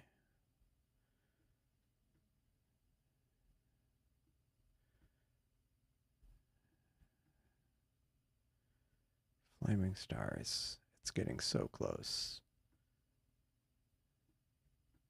So close to being imaged.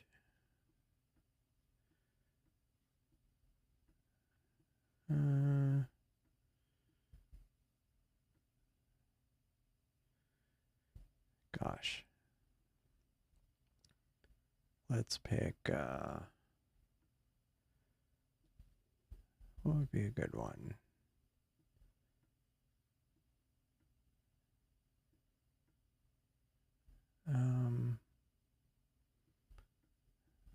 Or do I just do something near the moon? No, I don't want to do something that close to the moon.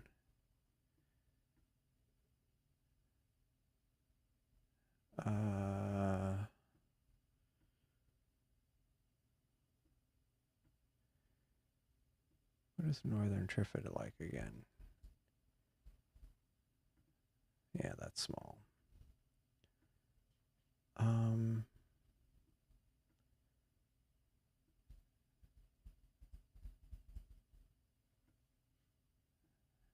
What would be a good one?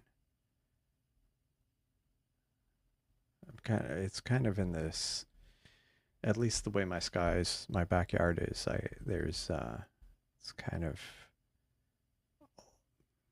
there's some good targets for mosaics, but I don't feel like a mosaic right now. So, and then the dilemma is finding something sufficiently large that it's interesting, but not something too faint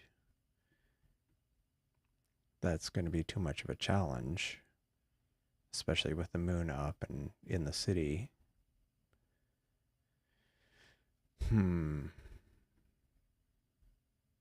Yeah, this whole complex is getting higher, but maybe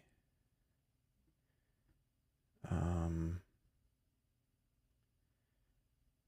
dark nebula.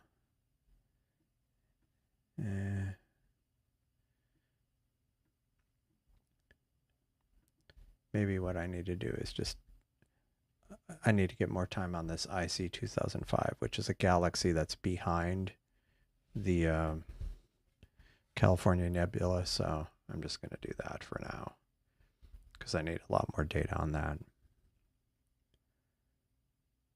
Oh, interesting. So this telescope never went behind. So actually I can just start redoing this one because it never got blocked, whereas the other one did. So let's switch to A. Yeah, see this one, it's amazing. Just 2 feet over and this one completely got obstructed. Image, and I'll go IC 2005, right? Right. Go to, now, it is a galaxy, but it's behind a nebula. So I am going to use the light pollution filter, and I'm going to do it for 30 minutes. And then go back to live view. And then while that's running, what I wanted to do is go back to my the images I downloaded tonight that I was going to process.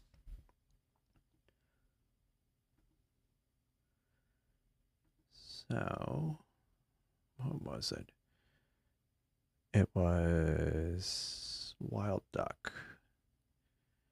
The wild duck cluster. All right. All right. Okay. All right. Go live. I also downloaded some of the what do you call it? Yeah, some other targets, but I think I'll process those some other days. So of the wild duck cluster, here's this is out of the telescope at one of the stacks. So I've done it a few times. That one's kind of blurry. That one's pretty good. But basically what I'm going to do is take all of the subframes and I'm going to stack them. I have how many? I have 215 images of the wild duck cluster subframe. So let's try processing that. Hello, Michael Evans. What the duck? Yeah. Well, right now I'm imaging IC 2005, which is a galaxy beyond the California nebula, but it's kind of faint, so I've been getting a lot of data. Nice. Um, I've been getting a lot of data on that. So, and while I'm doing it, I decided I wanted to um, reprocess some of the duck cluster because I was pretty pleased with how this turned out, where NGC, the double cluster with NGC 869 out of the telescope and then run through Cyril and Graxbird and cosmic clarity. So I want to try it on the wild duck cluster now. Far, far away. Yeah. Let me yeah, the yeah, galaxy far, far away. Yeah, it's how far is that one? I see 2005. I I love when I search for things that are other things. How far is that? 279 million light years. So it is far, far away. I mean, it's because it's behind the California Nebula. It's like I think 15th magnitude or something, which is a faint star, but at least, yeah. I don't know. I always get a kick out of those kind of things where it's like you look at a field of, a nebula with a bunch of stars, and then it's like, oh, well, that star is actually a galaxy much further away, even if you can't necessarily resolve it as anything other than kind of a small object. But yeah. But let's try to, what I want to do is run, because the problem is Cyril 1.2.4 and Cyril, like the alpha versions of Cyril, have an issue with, at least on the Mac, with external drives and not calculating the free space correctly. But Cyril 1.2.3, and it is a known issue. I opened a ticket and I was told it was a known issue. So Cyril 1.2.3 actually works. So I'm just starting up 1.2.3, and I'm going to use that for the stacking of the wild duck. So I have loaded, I've changed to the wild duck stacks. Oh no, not the stacks. The stacks is the pre-stacked ones. I want the subs directory. I back up all my Seestars onto yeah. I had an older version where I could stack, an older version beta that would stack, and I may have deleted it, and their build server only keeps the last week of builds, I think. Or maybe I do still have it, but anyway, since I'm just doing the stacking part, the only thing that's the bummer is I can't do drizzling, but I don't actually have I don't know if I have the space on this external SSD to drizzle. Well, it's got 571 gig free. That might be a bit iffy, depending on how aggressive I end up drizzling.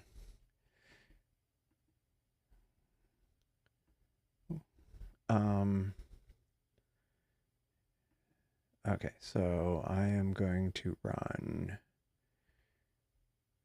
this script. Now it's got, how many frames did I say was in this directory? I have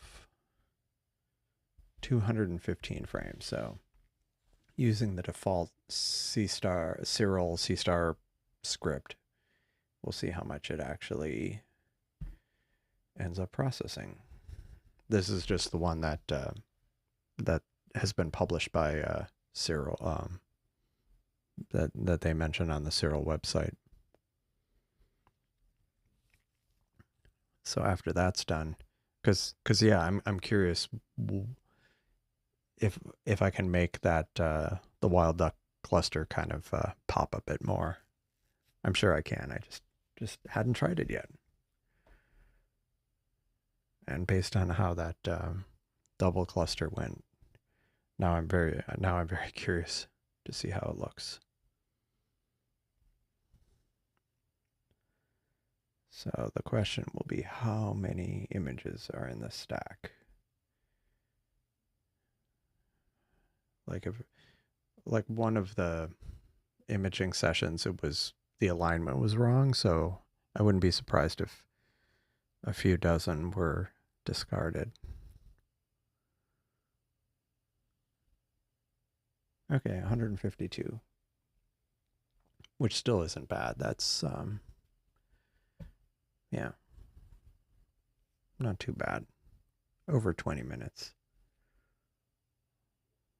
And that is a pretty the wild duck cluster is a very dense open cluster. For an open cluster, it's very it's got a lot of stars for an open cluster. It might be the biggest. I don't know if it's the biggest one in the sky, or I mean biggest in the sense of the most stars.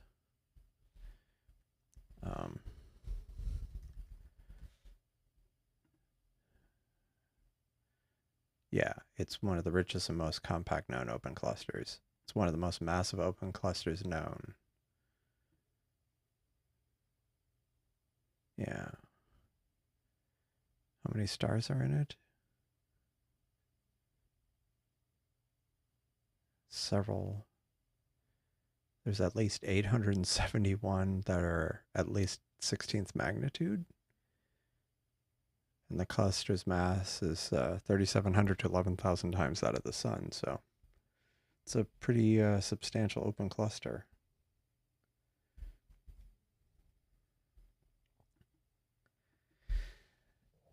Funny you should mention it. So on my wish list. Well, see, my current setup's kind of a mess, and my astronomy / streaming setup is kind of a mess right now. I have this laptop, and I have an external monitor, and the external monitor is right off screen here. It's just a old 24-inch monitor I have. It's a really old 24-inch monitor, but it gets the job done. And plus, since I don't stream at 4K, it's fine. I run it at, it runs 1080p, which is what I stream at. But that is mirrored onto the stream. But then I have another old Mac that has OBS on it that does like the overlays and stuff. And it's just over complicated for various reasons. And because this computer, a lot of times I have somewhere else in the house, like a lot of times there's a scramble at the last minute where I'm like having to plug an external SSD into it anyway, yada, yada, yada.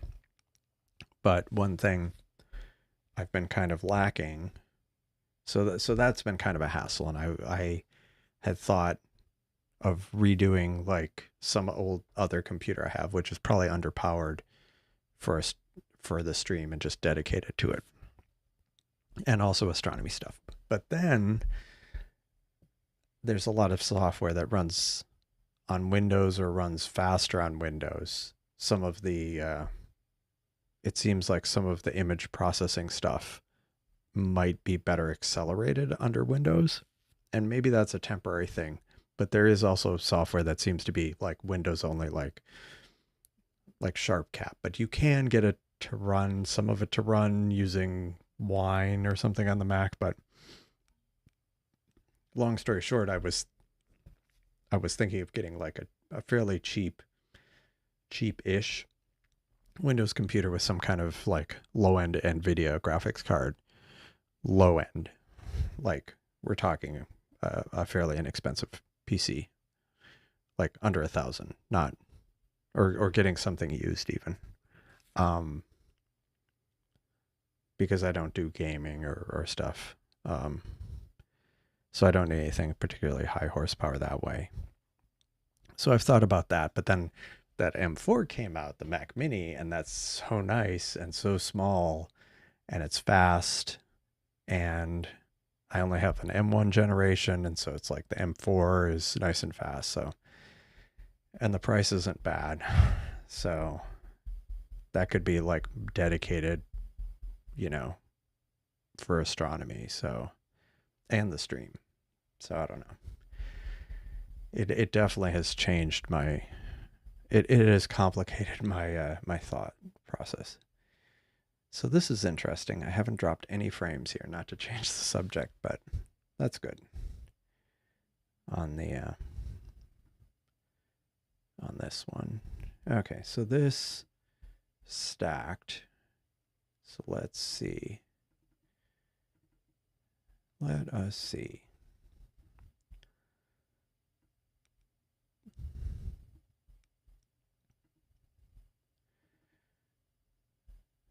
Although that, so that is a do it. Yeah. Yeah. Um yeah, another thought was you know, we're heading into the holiday season. I need to do more of the promotion, like use my my Amazon affiliate link if you need to buy anything, because it I might get a small commission and it helps the channel. Although I think according to FTC laws, there's a restriction on what a person can actually say about that, because it's a mess. They've made it a mess, but it's, you know, it's like a lot of things. That's why we can't have nice things.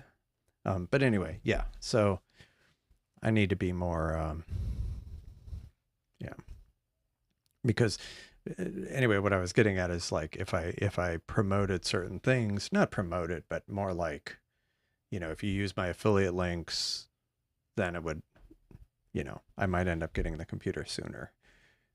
I need to do that more, but I think I'm usually too focused on like showing off stuff or just trying to work through things that I don't do the promotion. Okay, so we got 152 frames. So this is just the auto stretch view. So I'm gonna load this into Graxpert like before. This was the other one I loaded. So let us go. Oh, it's on the external drive. And Wild Duck. At least it's not Wild Turkey. Or maybe it's too bad it's not Wild Turkey. I don't know. Take your pick. Actually, so this is something. Let me look this up. I sometimes when I image things, I'm like, is it an artifact or is this something real? And because I always find it interesting. No, not 16, it's 11. No.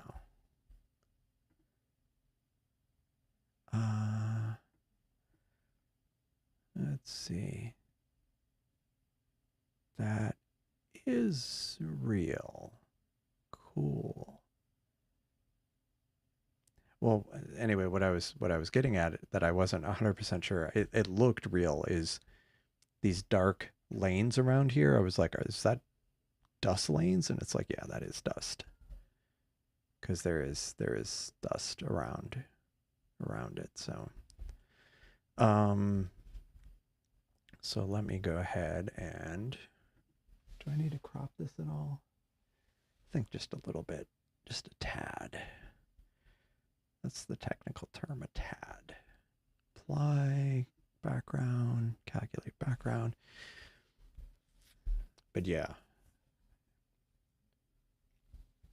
And I have like this kind of gearbox, as it were, that I have some of the streaming related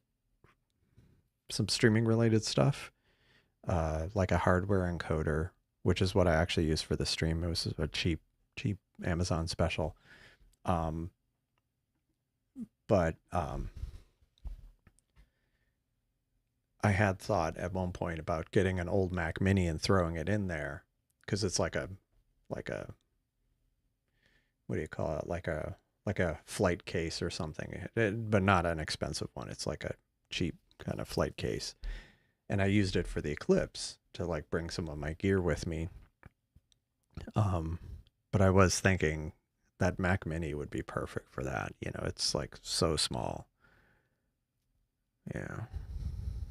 But we shall see. But the price point was pretty nice.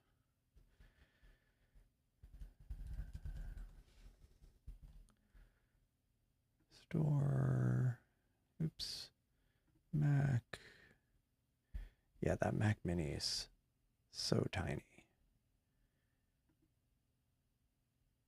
But it has like what I would need. 1.5 pounds. Yeah. Yeah. Mount it under a monitor. You probably can mount it to the back of the monitor too.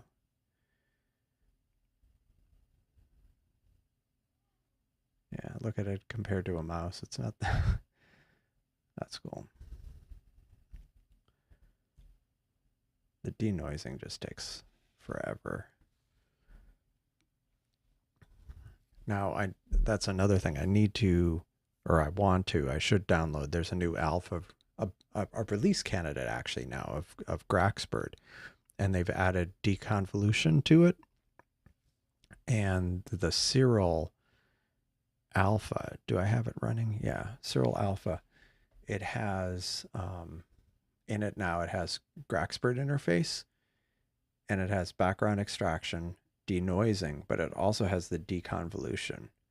But I don't have the right version of Graxpert set up on my Mac. I only have the release version. I don't have the release candidate. But if you have that installed and you're running the alpha version of Seestar, you can do all of that, these steps without leaving Seestar, which is pretty cool. Now, like the alpha version has some extensibility, and I think if cosmic clarity could get added to that, that would be great. Then you'd Seestar would really be very handy. Yeah, this turned out nice. So let's save this, processed, and save. And then the next thing I did is I ran it through SETI Astro, select image, T7 Astro, live, wild duck, subs. I'll get there eventually. Okay. So let me shut off these. Okay. Let me zoom out. I like that already, actually. Just the dark nebula in that. I don't know. Maybe that's just me, but I'm really liking that so far. Because, mind you,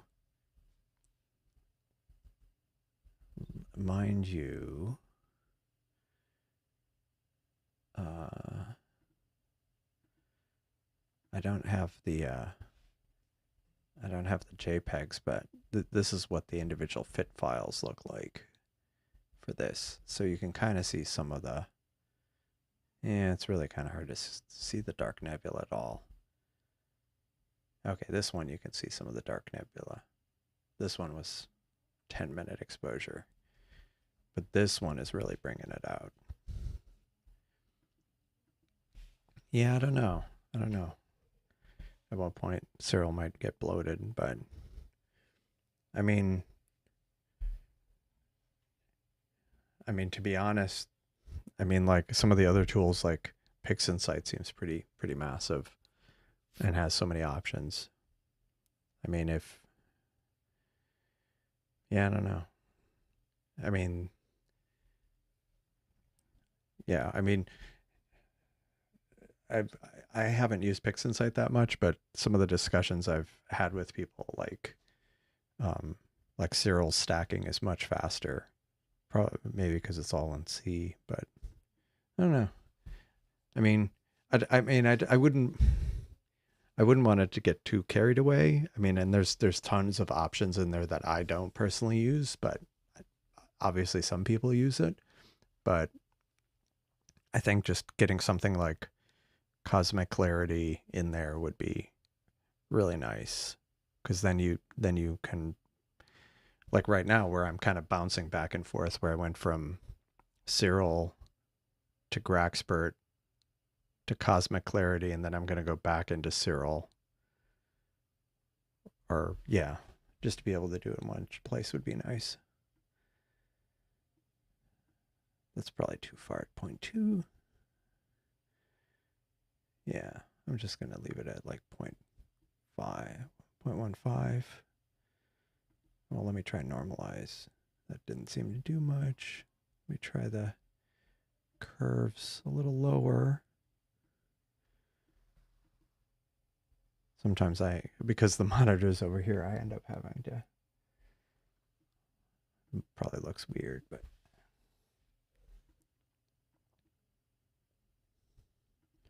I don't want to overdo it, but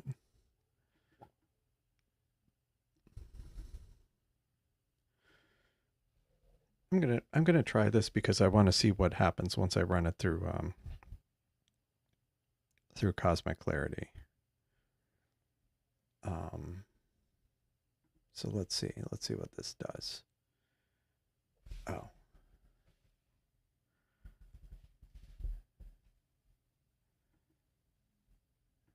Okay, save it. Okay. So that is saved. Now I want to run it through this cosmic clarity. So I have all these windows open. Okay, I've got the wild duck. And is that the file? Yeah. Okay, so I gotta copy that to the cosmic clarity directory. Okay. So it's you have to drop the file in the input folder, and then it processes it.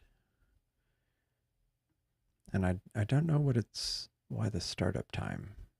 I'm kind of curious why it takes so long to start up. Like, what is it bootstrapping? Like, just curious. Just seems to take really long time. But then once that's done, oh, one thing I didn't do. Yeah, okay, fine. So now it ends up popping up this dialog off screen. I'm just going to do stellar only, and I'm going to bring it down to 0.5, which is exactly what I did on the last one. Because this takes a little bit of time, I didn't want to experiment with the values too much.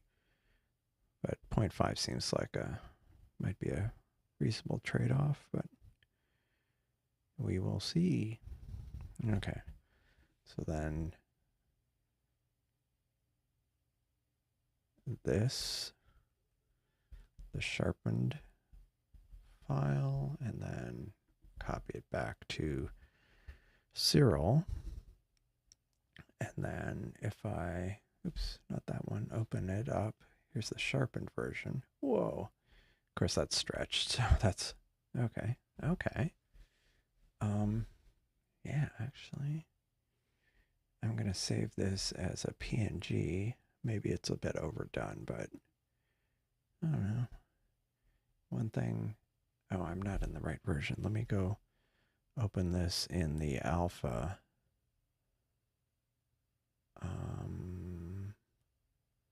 Okay, yeah. Let's go back. Volume T7, Astro, Wild Duck, subs, open.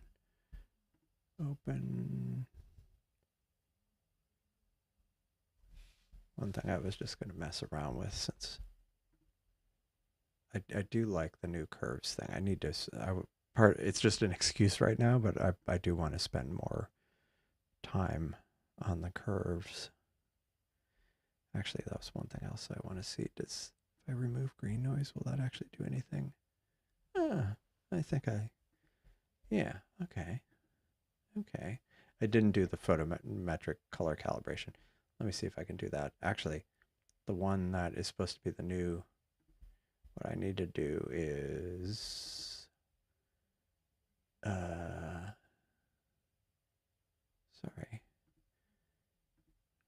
Can I solve this? Okay, cool. It solved it. And let me see if I can do the spectrophotometric. So, star type. But I don't want to do a star.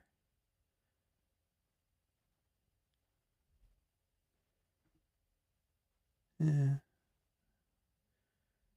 Sensor type, one shot color. What is the sensor?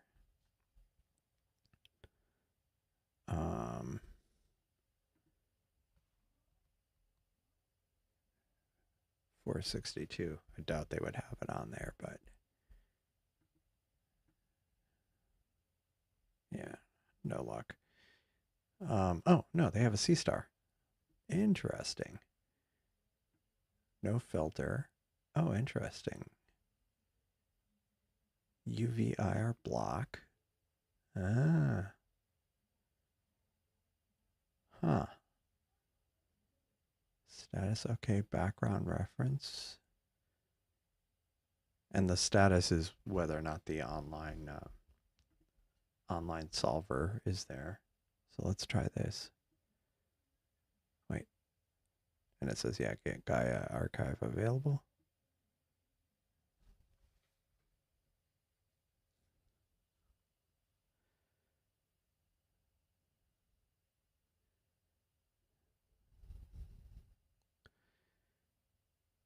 Wow, this really, oh, interesting. It submits a spectral data request. It may take several seconds to complete. Interesting.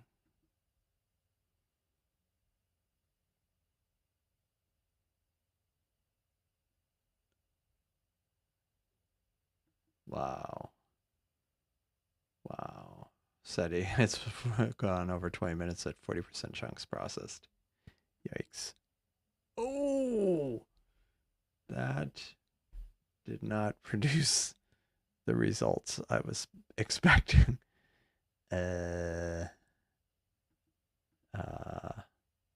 Undo. Let's try this again. Spectrophotometric white point reference.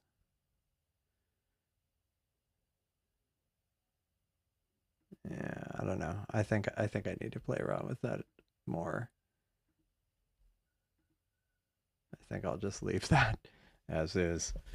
And what I mainly had come in here for was I wanted an excuse to play around with the curves tool a bit.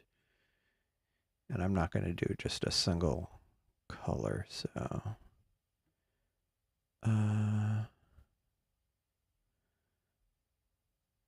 I'm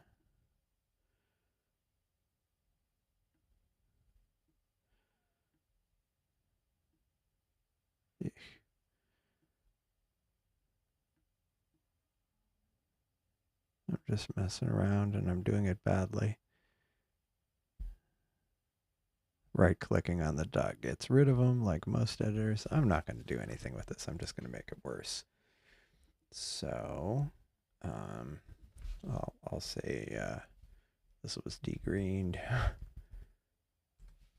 And save and PNG. Save. All right. Oh, this is already done.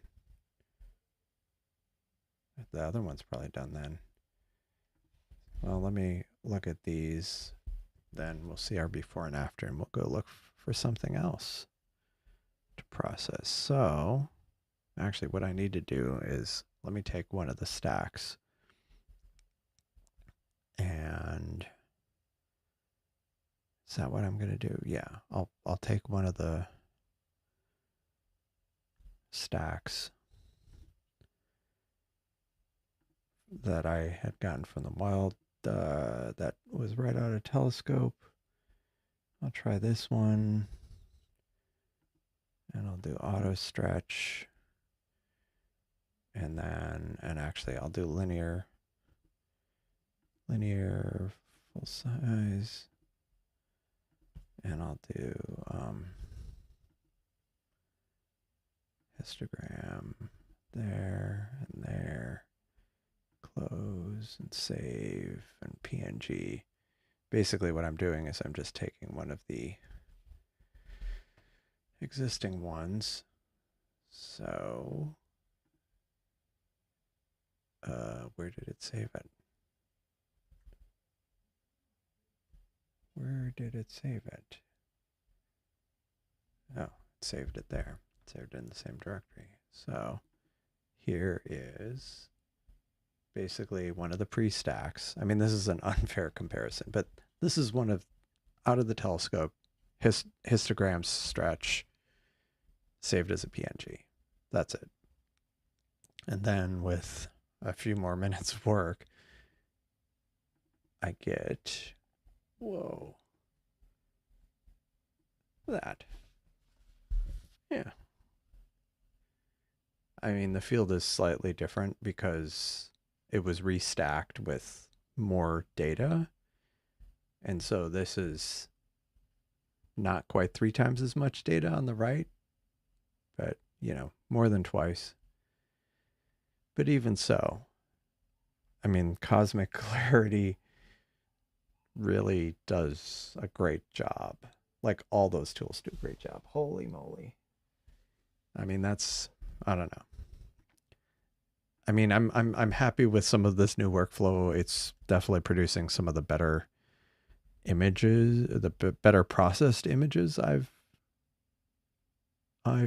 had out of the Seestar, and not quite what people get out of PixInsight, but it's definitely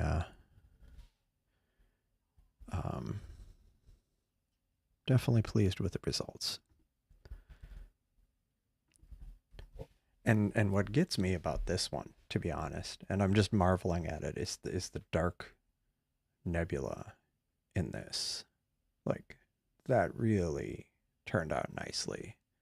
Whereas it's like you can barely, I think this is, yeah, this is flipped. So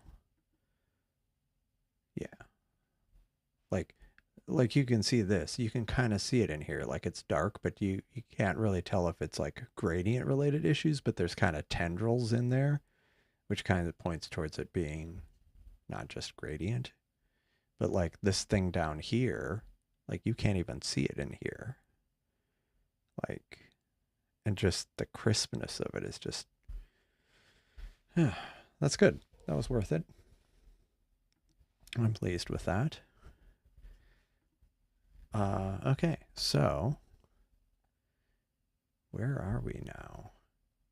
We could go back to the Pleiades, and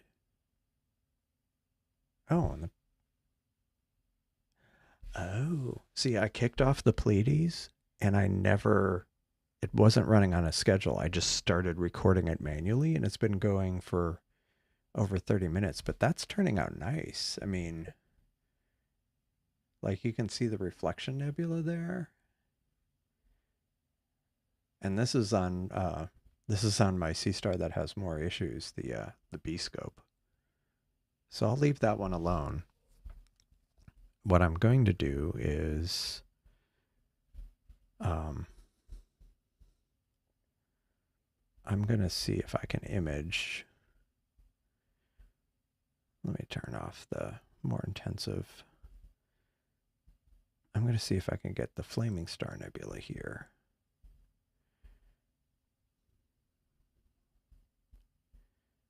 let's see what the field of view would be. Now, do I want to try this or do I want to try this?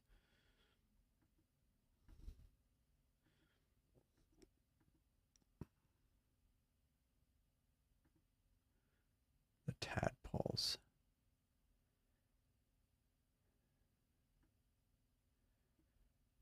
Part of me wants to do this just for the challenge of it, but let me look up the tadpoles.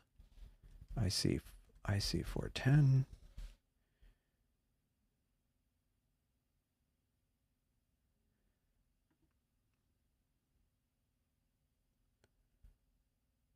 Yeah.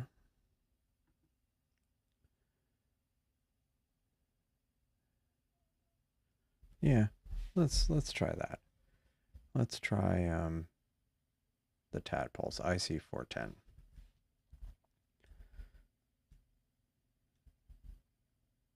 So I'll switch to A image. I see 410. You know, this end of daylight savings time is just really throwing me.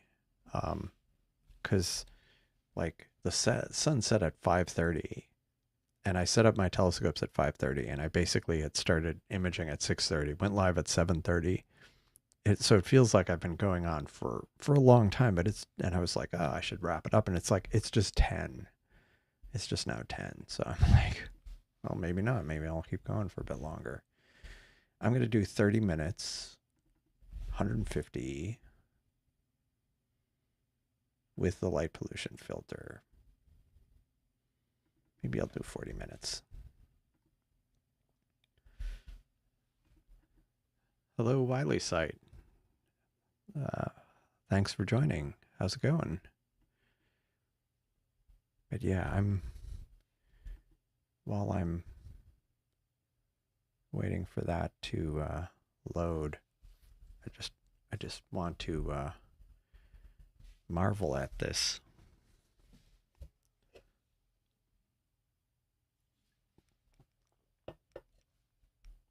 I really need to go back and process a lot of data, because this really brought out a lot more than I would have expected. And I didn't even drizzle the image either.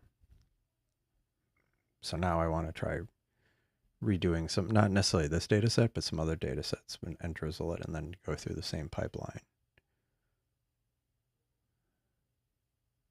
Yeah, like that almost doesn't look like I was imaging the same thing. This looks, yeah. But it definitely, the difference is so apparent where it's clear that that extra few minutes of work was well worth it to produce something that looks, yeah, and then like this other one earlier, the like out of telescope and then turning it into this, like with these other two, like this was different amounts of data. This was 66 frames. This was 152, which included this 66 frames. But these two are exactly the same subframes. This was just, and not even restacked. This was just, this one on the right was just taking the stack from the Seestar and reprocessing it and getting this. Like, holy moly. Yeah. Yeah. That's nice. All right. So that's going along. Oh, good night, Michael. Thanks for joining. Yeah, mirrored.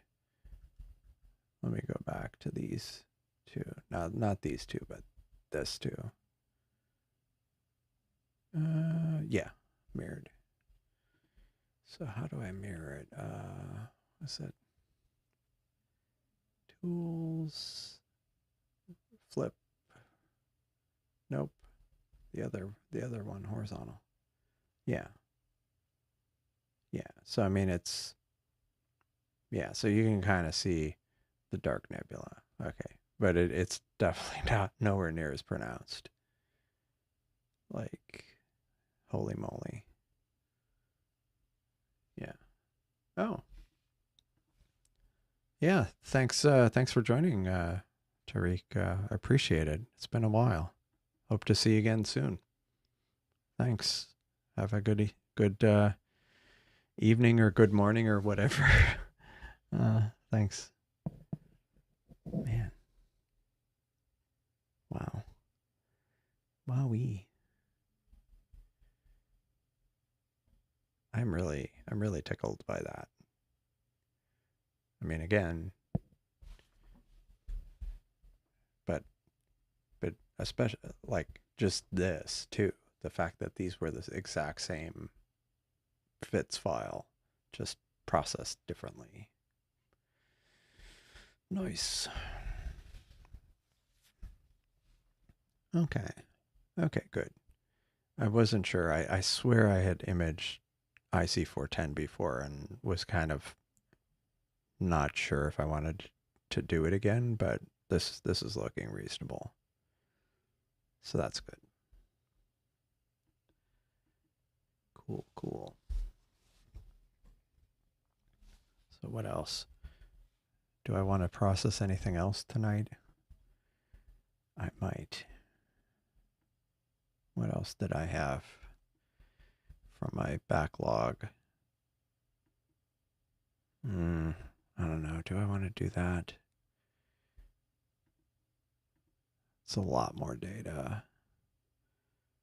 660 frames. That's not terrible. That is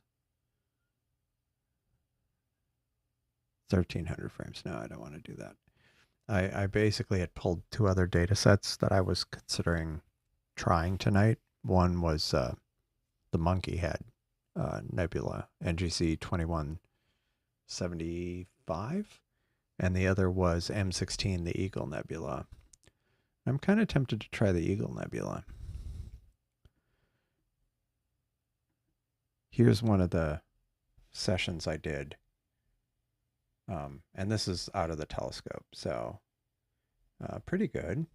But yeah, let's do that one. That was 100 frames, that particular result. Oh, and here's 147. So but I have 660 total, so let me do that. I'm not going to drizzle or anything. I'm just going to try processing it. I have all these tools running. I have two different versions of Cyril, the alpha and the release. I have Cosmic Clarity, Graxpert. Let's go process the Eagle. Yeah. Let's see. Image scripts. Just making sure it's in the right place. I might as well just kick it off because the stacking takes a bit of time.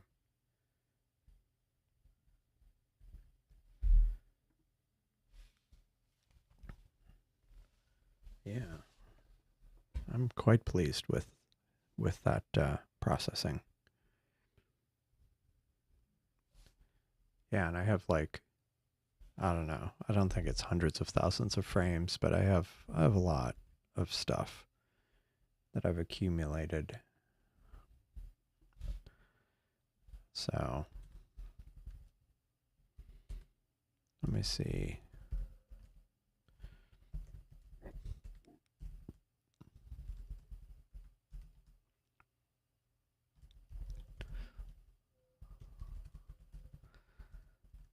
Um,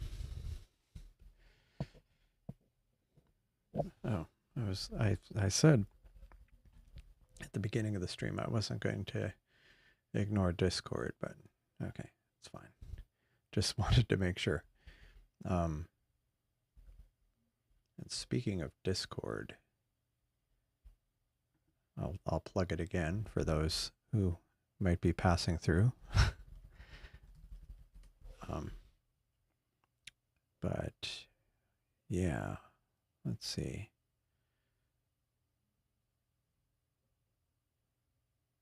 It's interesting. Okay, so let's see. It's not crazy. I know a lot of other people have a lot more data, but I do have,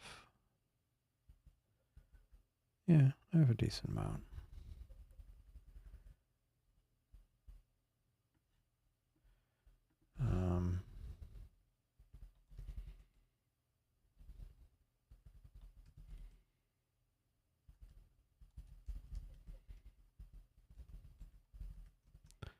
Let's see.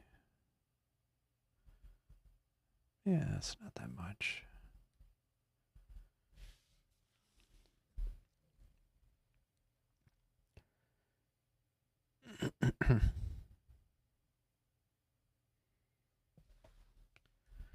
Chugging. 10, 3600.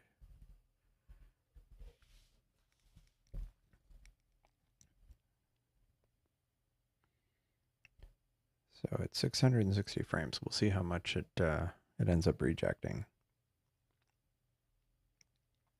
Hopefully not that much. And like before, after it's done, actually while we're waiting for it, I haven't tried since I've got like all the tools. Let's go ahead and download the latest version of GrokSpert, although I have a feeling that just did the release version.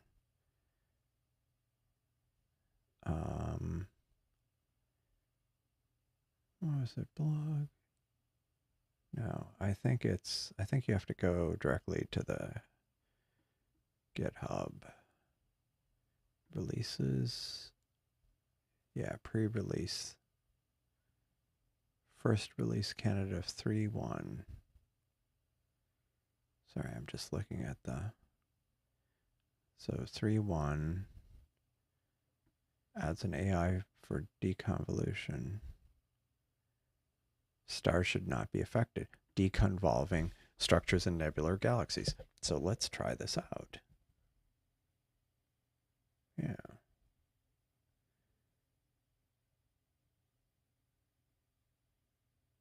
Okay. So let's try this out. Make sure I grab the right version.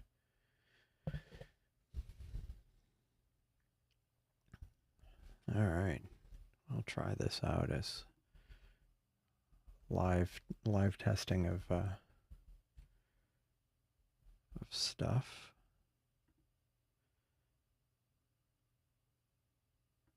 Okay.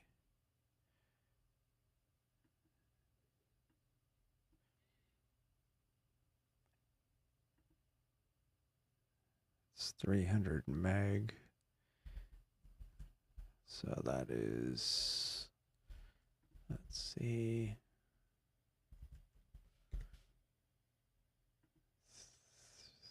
GrokSpert. What is it called? GrokSpert 3.1 RC. So let me start that up. Will it start? Yep, it's running. Because sometimes the Mac has some of the other tools that, oh no, had the same issue. It has quarantine issues, so, but it's something you can fix. So I will fix that.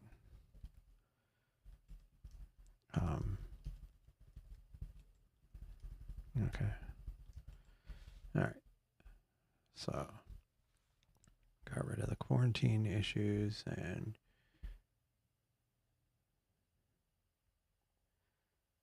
please note this is a beta release. It has a dialogue here. That's a beta. Isn't it beta? It beta work. Okay, let's see what we've got here. We've got the Background extraction model, deconvolution model, denoise model. It's the same. Enable AI acceleration. Don't know if that'll work on my Mac, but it's worth a shot. Okay. So once this finishes, actually, let me see if I can get this working inside Graxpert. I mean inside Cyril. Since I now have the release candidate. What? I accidentally clicked an option to plot the white balance. I guess I just noticed these windows had popped up. That's funny. Oops. Didn't mean to do that. So let's pull up the alpha version of Cyril,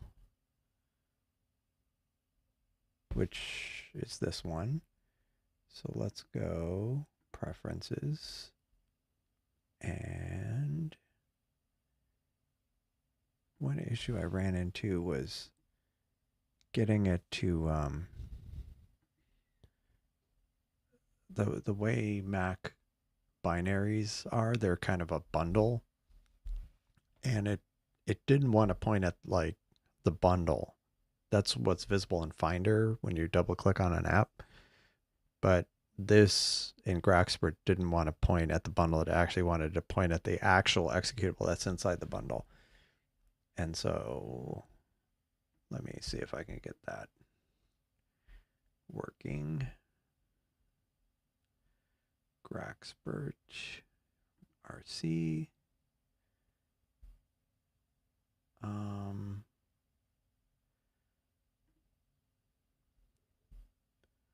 Let's see, show package contents, Mac OS, Graxpert.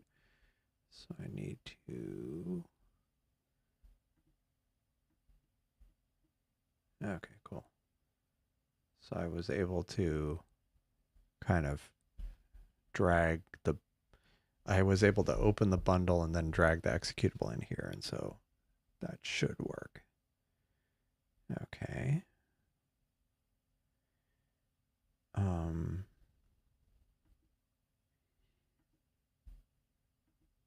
Okay. So how's the other Cyril versus Cyril? How's the other Cyril doing? Okay, it took 8 minutes.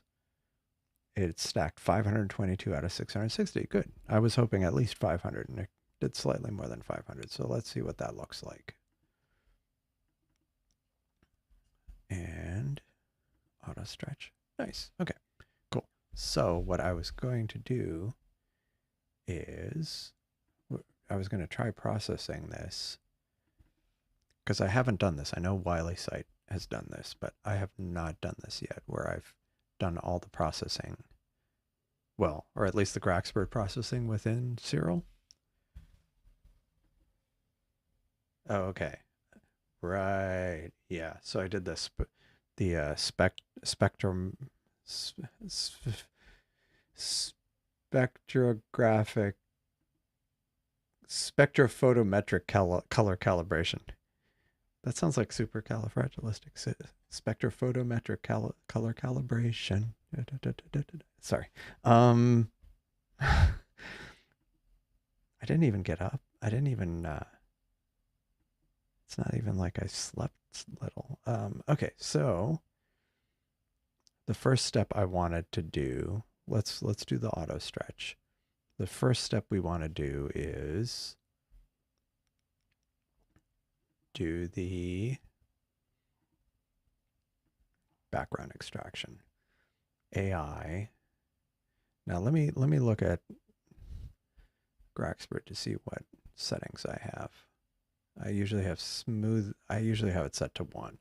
So before I do that, let me do what I've been doing in Graxpert and crop it. Because there is definitely some noise around the edge, and sometimes that ends up sometimes it does weird things. Maybe I'm just imagining it does weird things, but there's probably a little bit more I could get rid of, but we'll leave it alone for now. So GraphSpurt interface, background extraction, smoothing. I'm going to do 1, which is what I've been doing. Use GPU, apply to sequence. Yeah, it does weird things with stacking noise. Yeah, that's what I was. So let's see how this works.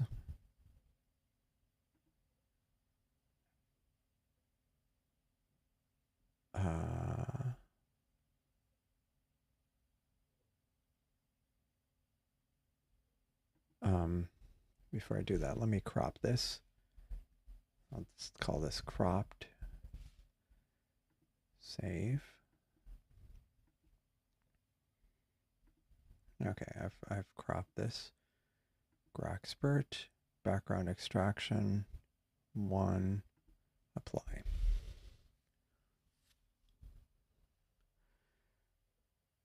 So now background extraction runs pretty fast. Nice. Nice.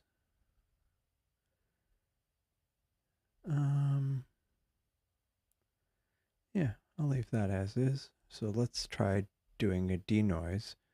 Again, I tend to run all the way to 1 at 1, mostly at least with GraphSpurt. Use GPU, latest, apply. Now in GraphSpurt itself, it takes a while. Ooh. Invalid blob shape. Well. Well. Let's go back to here. Let's try to load this. Eagle subs cropped. And it's upside down. It's fine.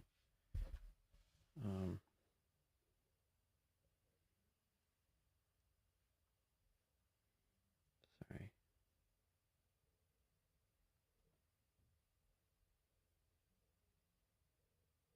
Okay. So it looks like it didn't.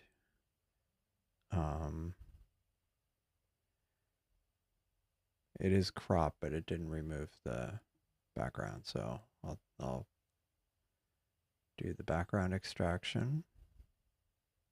Wait, I'm not using even the right one. I'm using the non-release candidate, so did not mean to do that. So just let me see.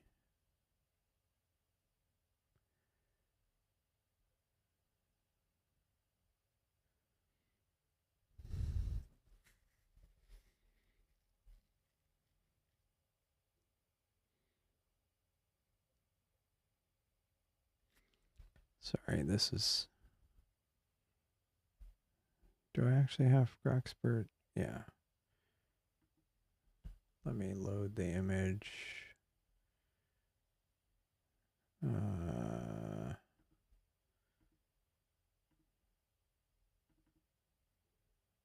that was interesting. I'm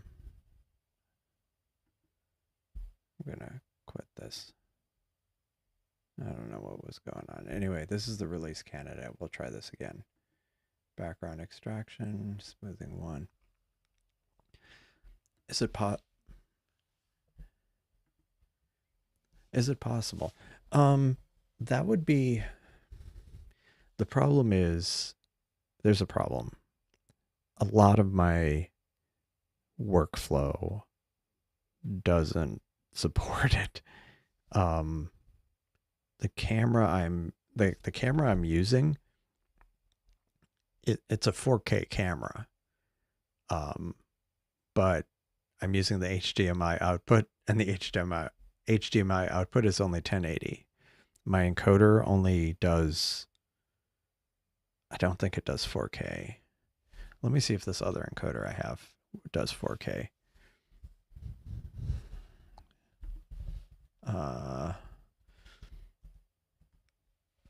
Because I've thought it would be kind of cool to stream at a slightly higher resolution. Supposedly this encoder, see this one encoder I have claims to do 4K, but it doesn't do 1440. It does like, and that was like a can of worms I didn't want to necessarily go down. And the problem is, like I say, a lot of my, yeah, I'd have to think about that. At one point I was streaming with a software encoder, and that supported higher resolutions. But the hardware encoder I have, the one that I'm using right now, doesn't support 1080. I mean, it only supports 1080. But yeah.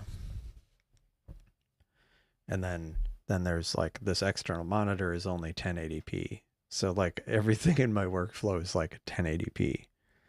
Even though I have a lot of stuff that supports 4K. Um, yeah. Yeah.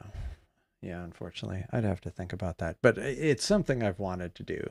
And that's another reason why I've thought about upgrading my computer, um and going back to a software encoder, but having like, yeah, having like one of those M4 Max doing it. Um cuz then yeah, I'd use OBS and stream at like, cuz cuz I don't consistently multi-stream to Twitch, but I kind of go back and forth on if I want to multi-stream to Twitch. And since Twitch has, like, there's now a decent OBS plugin that lets you multi-stream, because the way I was multi-streaming was kind of a pain. But if I had one unified computer running OBS, multi-streaming to Twitch, and I would do it at like the stuff I was seeing, they were saying it's better to do the streaming at like your highest resolution. Yeah, I don't know. I'll have to think about that. Um, but yeah, unfortunately, it's not. Unfortunately, it's not a simple setting. It's not a switch. It's like everything I have like set up here is like there's several components that are 1080. Even though I sometimes have a different thing that I don't necessarily use that can do higher. Deconvolution. So I did. Now, do I want to do deconvolution and then denoising?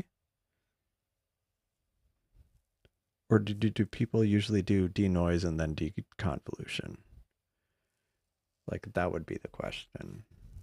That is the question.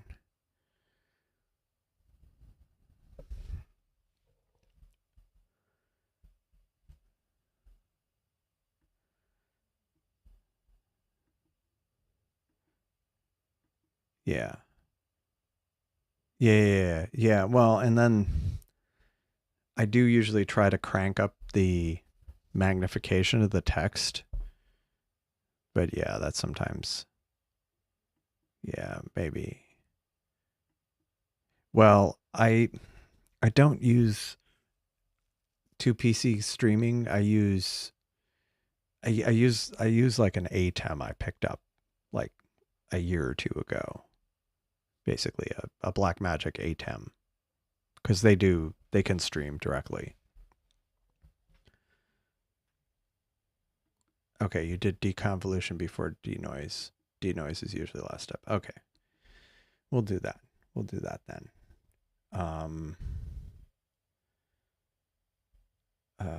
So I will do deconvolution. And I'm just going to leave the settings here.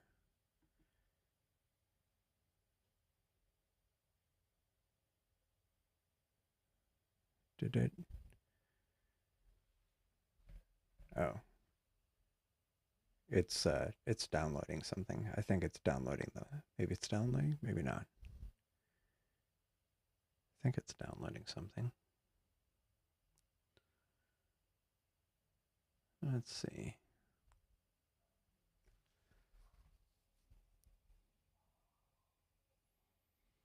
Is it doing anything? Didn't.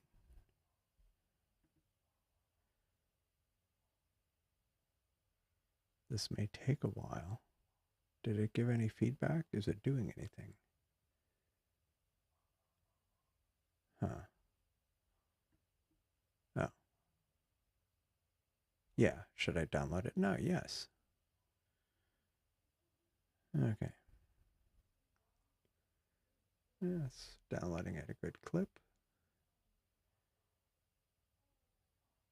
Yeah. Yeah. So, actually, but to be fair, I have thought about streaming at higher resolutions. Just, I try to keep the text bigger, but I've thought about streaming at higher resolutions mostly if somebody had the ability to view it, especially because I'm looking at, although the Seestar images are only, well, they're 1080 wide, so they're almost 2K high. So I guess it would be fine to do it on 4K because then you would get full resolution then. Okay, so that. Wait, did it run it? No, it's still. This is definitely a beta thing because it's doing something. I think it's just not giving me any feedback on it. Oh, actually, no, an error occurred. Oops. Let's try it again.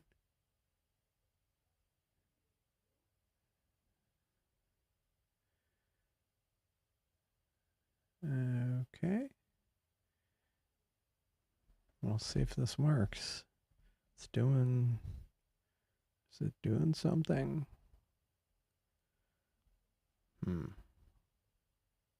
Nope. Guess not. So, I guess no deconvolution for me. Not today. Oh. Let me try quitting this. Maybe I did something. Tracking on lunar mode. I know what command needs to be sent. I think I just need to test it more. I think I'll test it tomorrow night. I did manually send the command to the Seestar, but go-to does work. Like it, and I had already done the 3-point alignment of the Seestars, and it seemed to track pretty accurately. But yeah, this is turning out nice. Let me relaunch the Alpha, the Seestar Alpha. I mean the Graxpert Alpha. Graxpert, or the Graxpert release candidate. Sorry, it's not an alpha.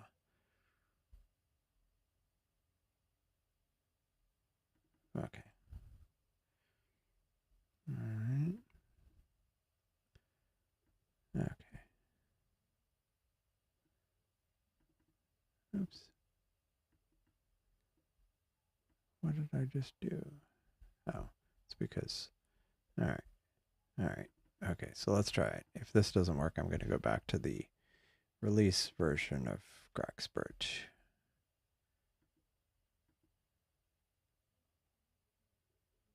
Okay.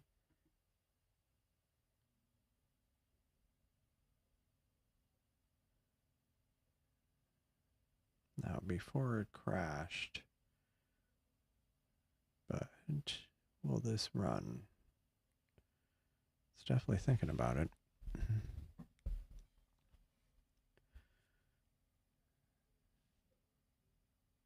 Nope. That's fine. We'll go back to the release version of Graxpert. And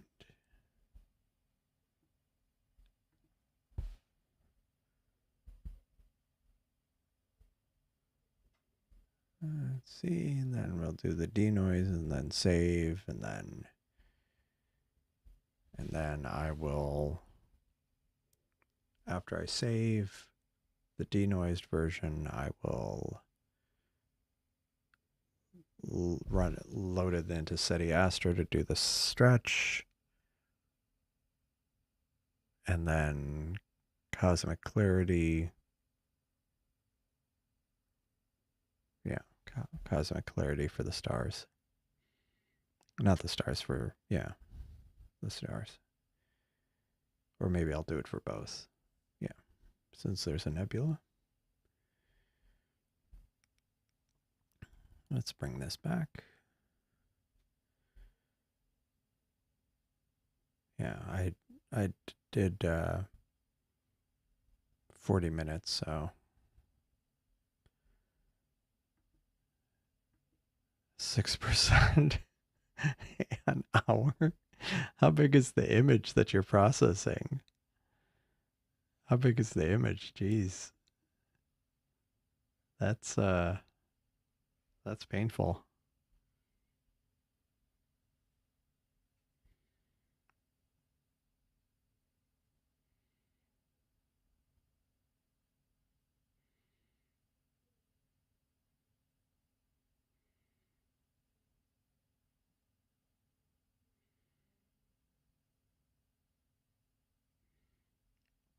Yeah, this takes a bit of time.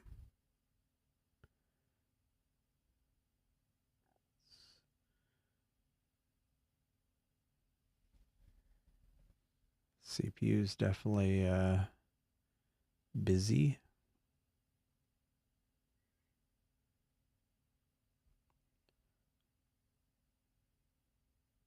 Oh, I forgot. I forgot I had something else I was imaging. Oops. Oh, that's not bad at all, actually. Not I was concerned that, I guess, there's just not much field rotation, because that looks pretty decent.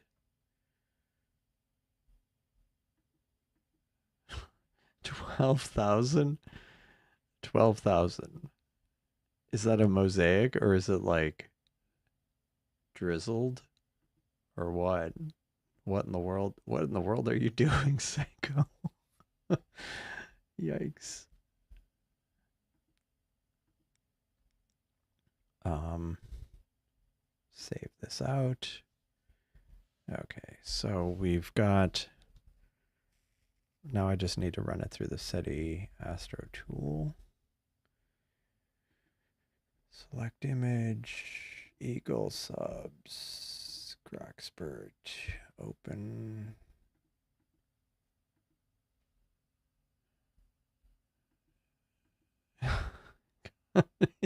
Yeah, yeah, I think that's something, I'm not sure I would want to even try to beat that one. Uh, not until the hardware catches up. Okay, maybe not. Let's try that. Normalize. Do I want to do more? Apply curves. Start. Bring that down, maybe.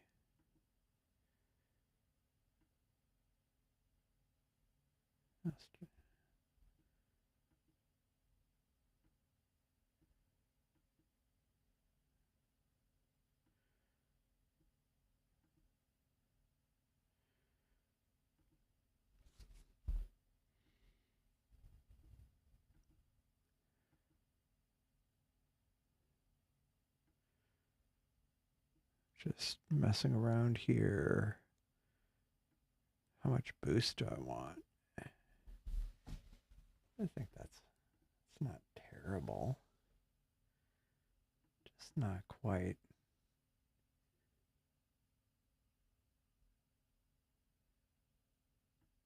What happens if I boost that? Let me just crank it up. Yeah, no, it's, yeah. What happens if I crank that up? That's actually not terrible.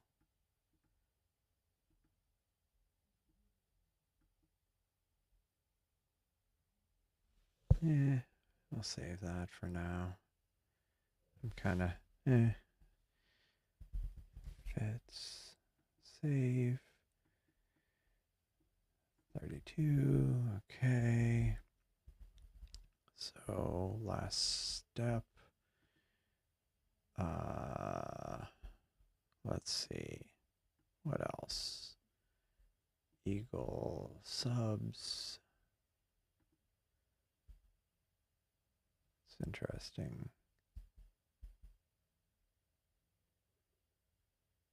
Stretched, okay. So I want to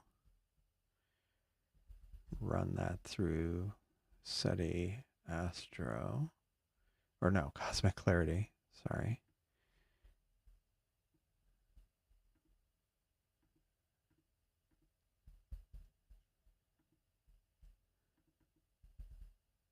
Okay. Let's try running this.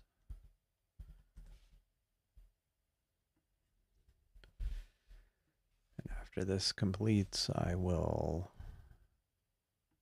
or once it starts up, I'll run the sharpening on the stars and the nebula.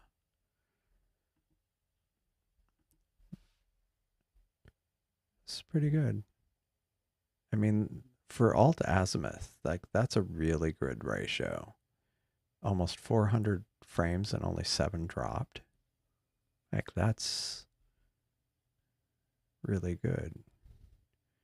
Maybe I'll stop it at 400.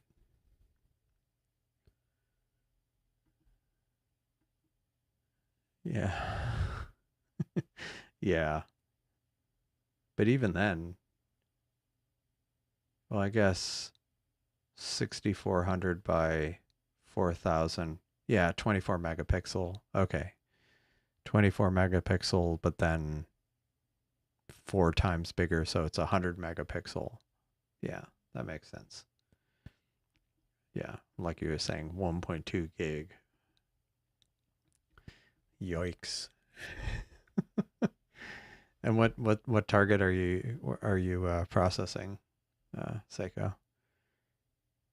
Um, oh, past 400 frames, still only 7 drops. Maybe I'll keep it going. Actually, what I need to do, let's go look at Pleiades. And what I want to do is see, wrong M45. What I want to see is, it started over an hour ago. Yeah, look at that. Like, there is almost no field rotation. See, this is a case where I could probably have gotten away with like 20 or 30-second exposures, and I might actually try this tomorrow. Because, like, I started this an hour and 20 minutes ago. So, like, at 9:20, and if you, like, look at how little that the field rotated over an hour. And then another hour, it's going to barely rotate. But then after that, it starts rotating severely. So pretty much for a couple hours, it's barely rotating. So yeah, and then it starts severely rotating after like 11:30.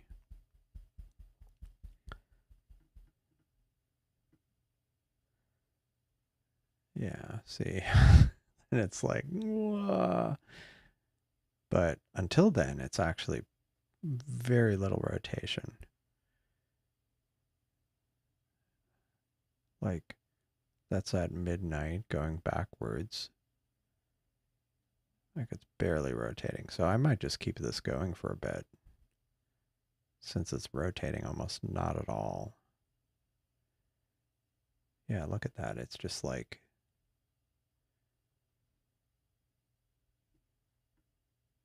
it's not.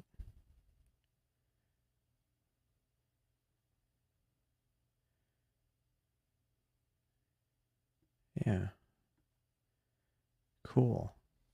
Well, that's good to know. So from now on, I'm gonna, or next time I do this, I'm gonna do 20-second exposures, just for grins.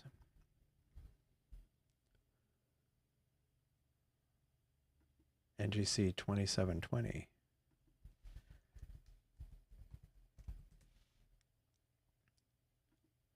Oh, nice. Cool. Cool. 7,000. Heated up your room. All nice in the winter, you know. You can use it. Yeah. Yeah. Yeah, because it's kind of hiding the field rotation. Wow. That's pretty impressive. And I was complaining about like a 20-minute stack recently. I was like, I have nothing to complain about. Okay, so the dialogue is ready. So I am going to leave it in both mode. And I'm going to knock the stellar sharpening down to 0.5. And we'll see how this goes.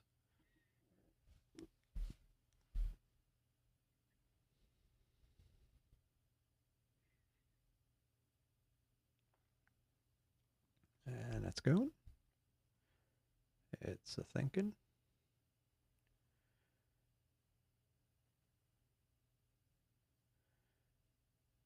And it's still, oh, it's processing the other ones. Wait, which did I drop in there? Oh, there, finally processed it. Okay, cool. So let's see what this looks like. Okay. So what I want to do is copy this back in to the other directory. And let's find the stack. Okay. All right, so let's bring this into not Graxpert, Cyril. Got all these tools. This didn't work, so let's try. Oof. Oh, this is in stretch mode, that's why.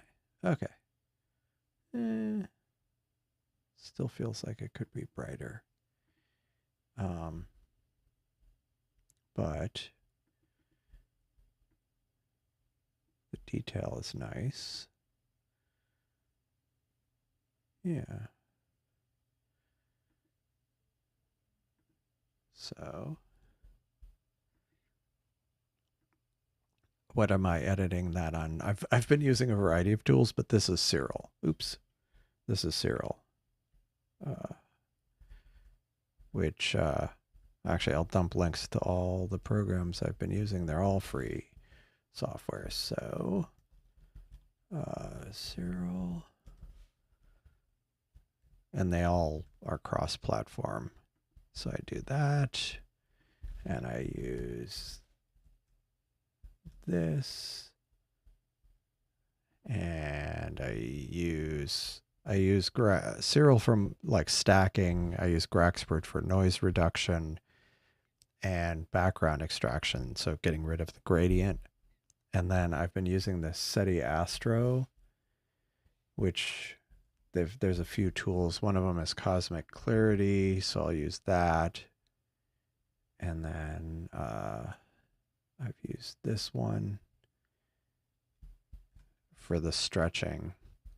So I'm kind of piecemealing it together, but like I used the SETI Astro Suite, the last one I linked to, for the stretching. Just been trying it out because I've been kind of, the results have been pretty decent, so I've been using that. But all of those are free tools, and they work pretty well. You don't have to use all of them. Like Cyril does a lot just by itself. Um, but yeah, I'm gonna save this one out as a PNG, but then I'm gonna mess around with the curves a little bit. I don't think this will do anything. Yeah, this didn't do anything. But I do want to see the curves. Oh, interesting.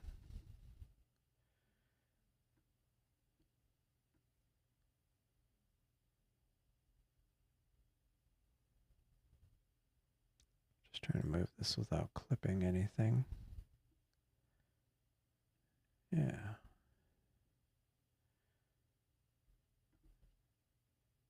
And then, oh, nice. Although, maybe not.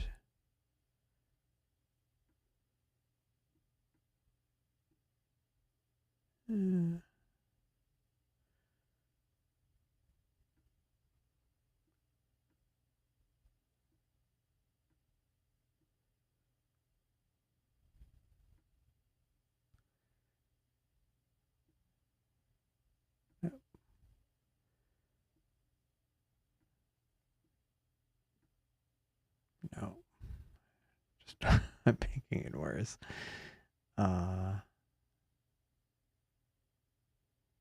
Let's see. Eh, yeah, I'll leave it. I'll leave it. I could mess around with it longer. I feel like I can get more out of that, but I'm not gonna spend the whole evening just on this. But then if I load this and then run stretch histogram that yikes, and then save.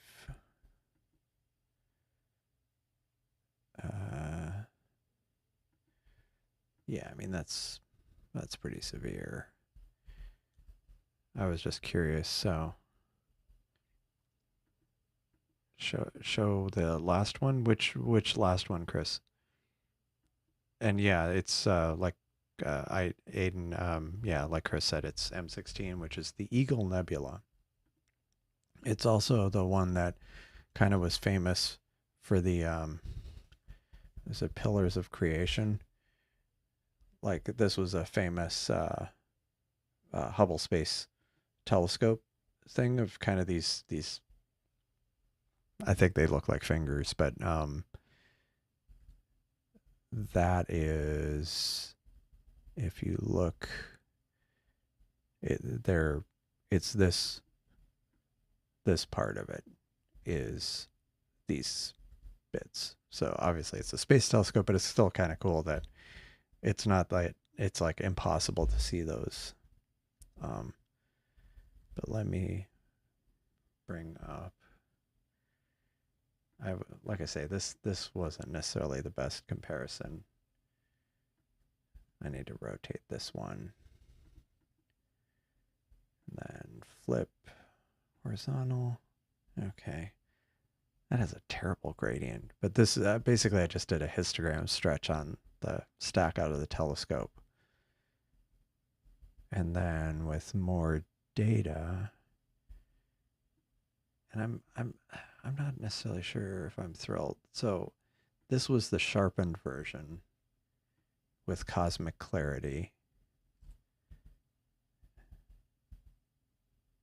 Okay, just trying to get these. See, this is where PixInsight. I say this every time. This is where PixInsight, where you can just kind of put the images next to each other. Oops, more easily. Yeah, well, it's not going to let me do that. But yeah, so much crisper. And then I was like messing around with the curves. I'm not sure I like what I did with it. Okay, it's not as bad as I thought it was. But it definitely made the inner part a heck of a lot better. Yeah, I'd say that's a win. Any way you slice it. And the stars look a lot better. A lot better. Like here, they're very bloated and fuzzy. And I mean, I know there's tools in PixInsight that do this, but it's nice being able to get the same effect without PixInsight. Wow, cool. Oh, last editing software listed. Did I not? Yeah, the SETI Astro was the last one I mentioned. Um,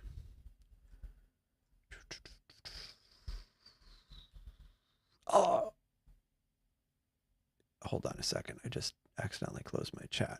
That's why it wasn't like it didn't warrant that reaction. I know, but hold on a second. Okay, sorry. I got really thrown by that. Um, last editing software. Okay, let's close the right tab. It was this one. That was the last one. So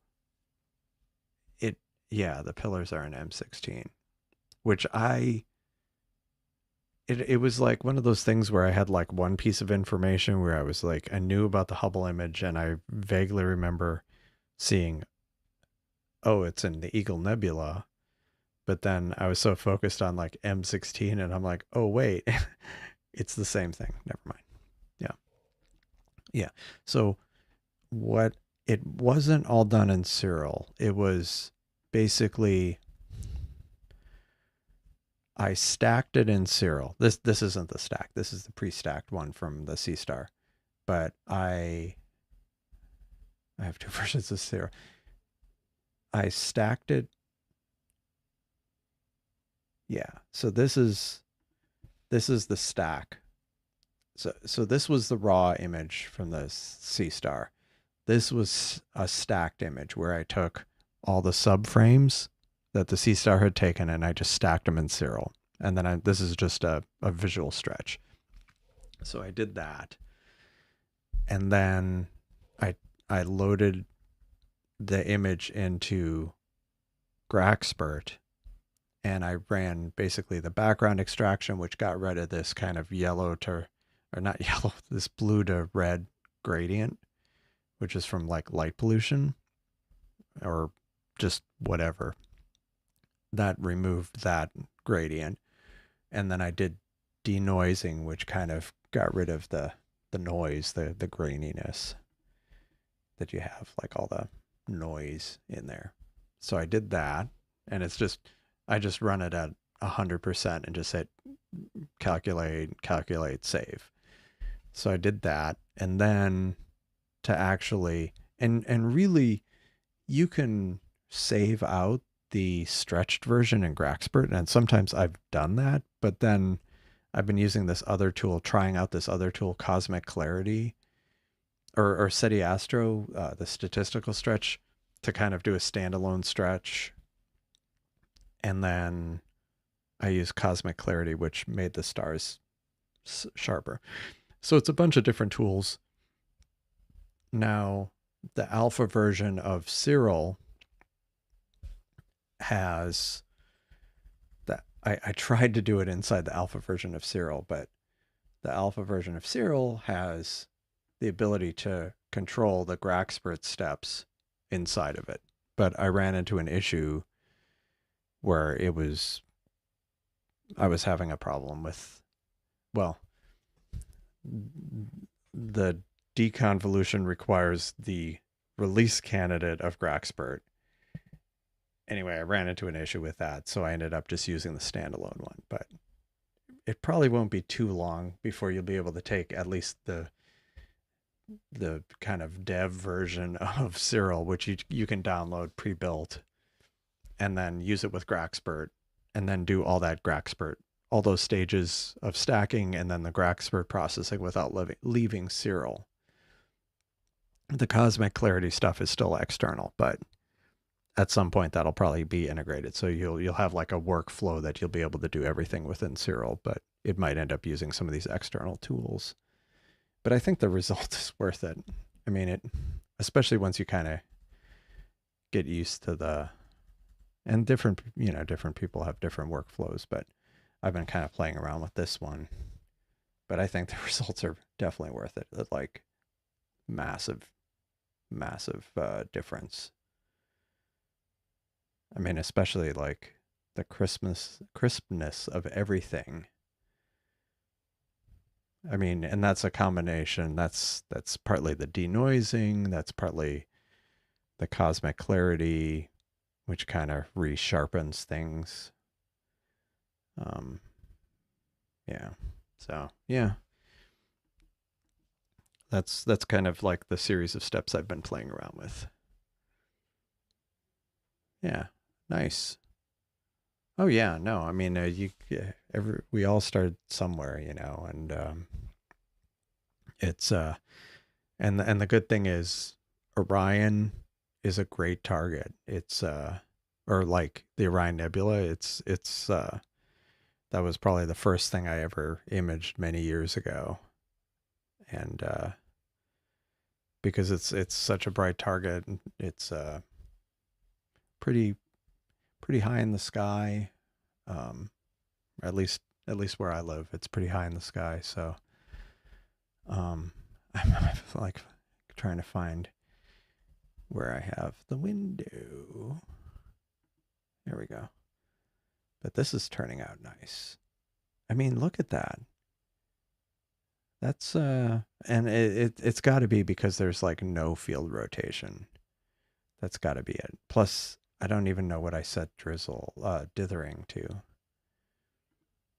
Did I turn off dithering? No, I have dithering every 25. I thought I turned it off. But still, like almost 500 frames, and it's only dropped 8. That's phenomenal. But yeah, oh yeah. Yeah. No, and I mean honestly, you start with that, and I mean it depends on the camera, the camera you're using. Like sometimes you can go a little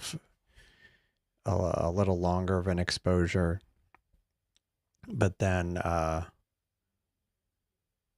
and then you do like calibration frames where yeah, you use calibration frames, and a lot of times that'll clean it up even more, the final image, if you haven't done that already. Yeah, Star Tracker.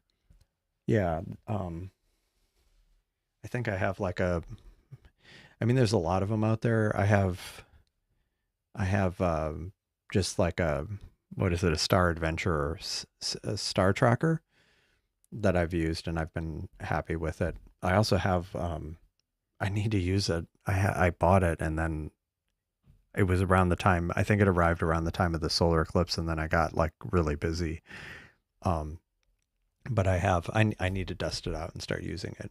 But I got a move, shoot, move, tiny little star tracker that I need to try out. But yeah, star trackers can definitely help a lot, especially if you're shooting like a bunch of frames over a period of time. Um, but this is doing really well. I'm quite pleased with this.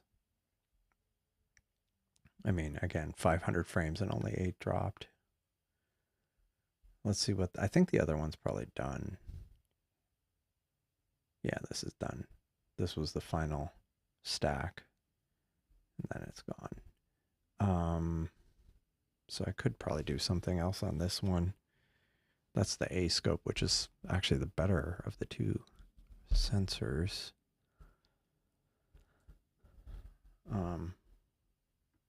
Yeah, yeah, I agree. Look at the 500 rule. Yeah, 300 rule. Yeah, that's, yeah. Yeah, and it's funny because like it depends on the camera you have. Like I have some older ones where I couldn't put I couldn't have the ISO too high, but then I have like a newer one where I can run at ridiculous ISOs the image isn't too bad. Well, not quite ridiculous, not as ridiculous as some cameras, but still. Um, let's see. Let's go back to the current time. And actually, now let's see what's risen. What else I might be able to image. Jupiter's up. Oh, the Hyades are up. I don't know if there's anything I want to image in there. When is... Yeah, I was...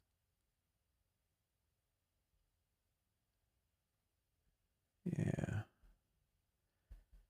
Let's see. Oh, yeah. So I was doing... I did the tadpoles, but maybe I should... Yeah, it's not too high. Maybe I'll try the... Or no, I need to see what's down here. I've done the spider and fly.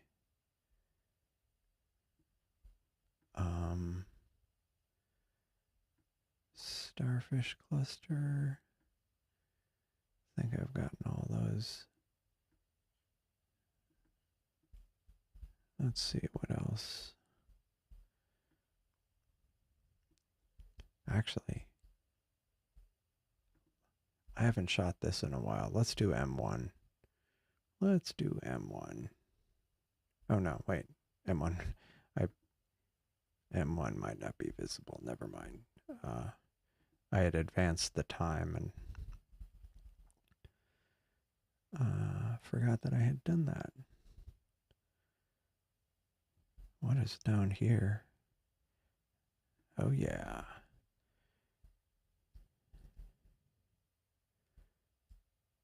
There's the monkey head.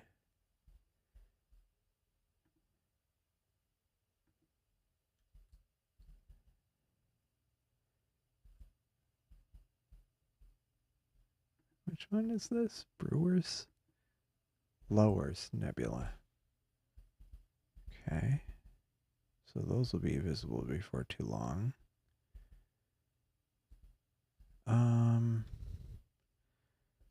Let's see. I could try. Wait, which telescope is the one the A scope? That's the one on the right, so it's more likely to be obstructed. So let me go ahead and try the. Do I want to do the? So M16, that was shot over several nights, like a few months back.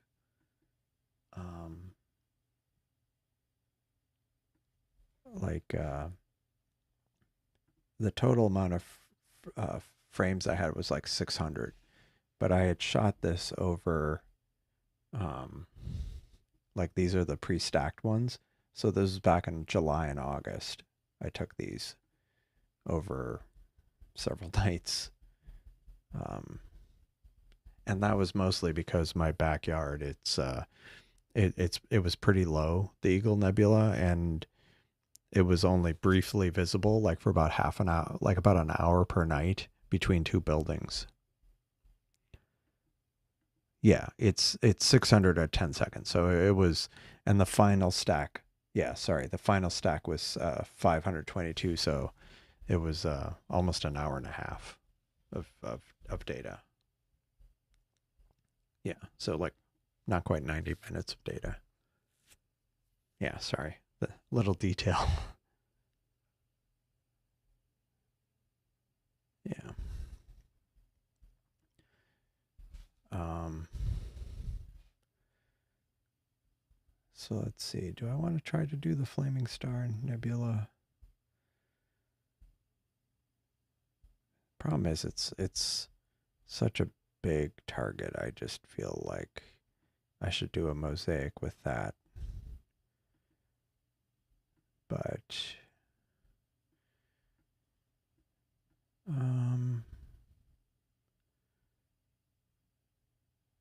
There's cloud. Let's see what else. What else do we have in here? Or maybe I'll just do that. Shoe buckle. Some of those are too low, so I'll just do the flaming star for now. IC 405. Yeah. Let's do image. IC 405. And I'll do another 40 minutes. Use light pollution 150. All right.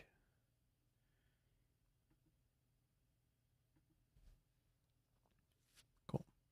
So that will go off and do that.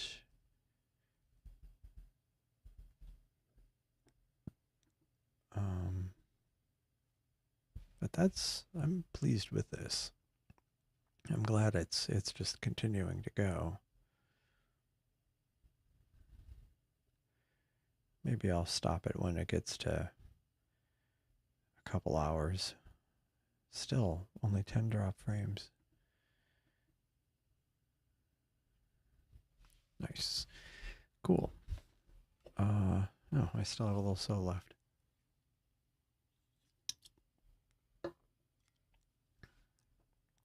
Meanwhile, this one starts with a dropped frame, which isn't a great start.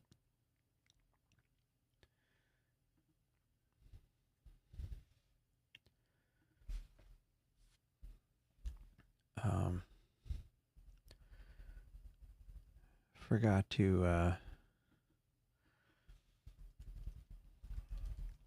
I forgot to put M16 in Discord,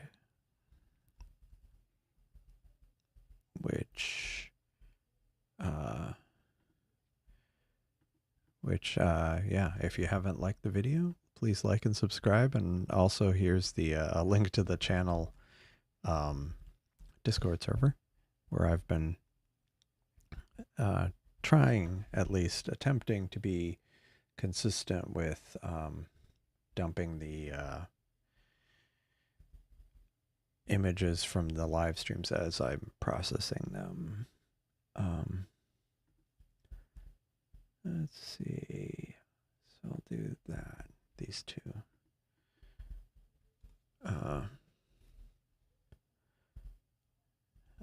I should edit this.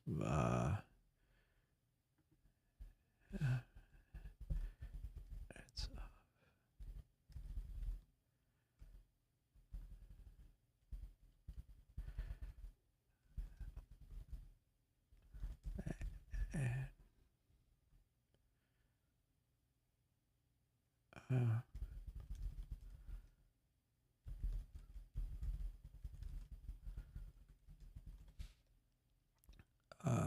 let's see, this was what do you call it?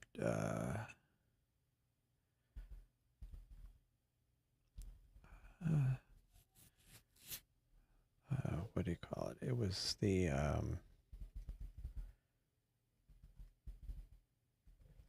actually, what did I end up posting here for M11? Wild duck. Was it this? Did I post this? Yeah, this was, I think, what I posted, which was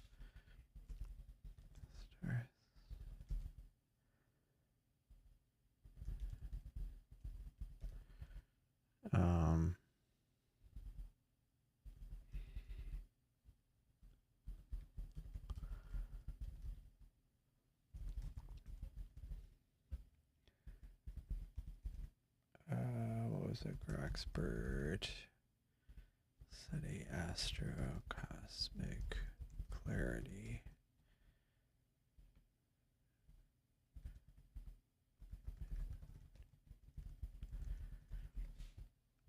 And then this one was similarly Star stack turned into PNG.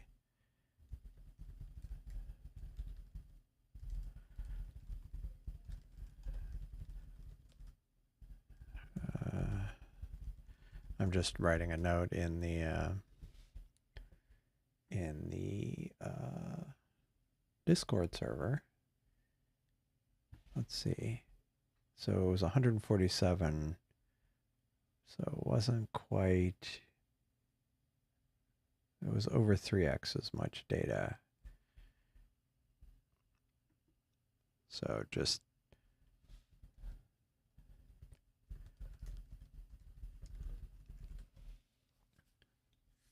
yeah, I mean it was I was basically comparing cook an egg on the PC, may have to stick it in the freezer. Yeah. Okay. Thanks for joining, Aiden. Yeah. Um, Thanks for dropping in. Hope to see you again. Hope to see you again. Thanks. Have a good evening.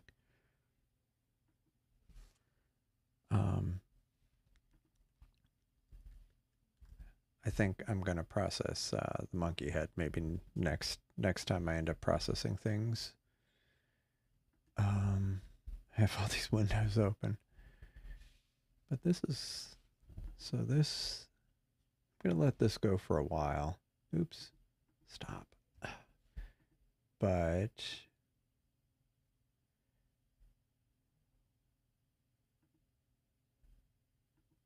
this, yeah. I'll probably stop this in a few minutes. But yeah, I mean, even though I didn't go, even though it isn't that late, I might call it an evening soon, because I've been going for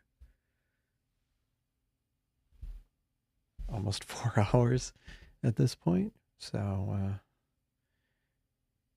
I might call it an evening. But before I do, let me go check some things first. So this is going well. Actually, I want to just also check the live view. I mean, it's really annoying, the moon.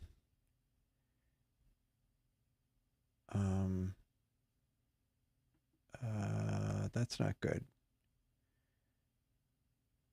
That's not good.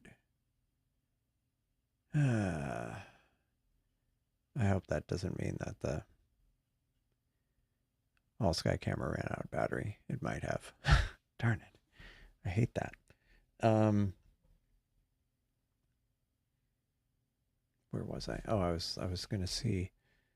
Tomorrow evening is supposed to be good, but I don't always like doing back-to-back live streams, but I might do Wednesday or Thursday. Like right now those days look great.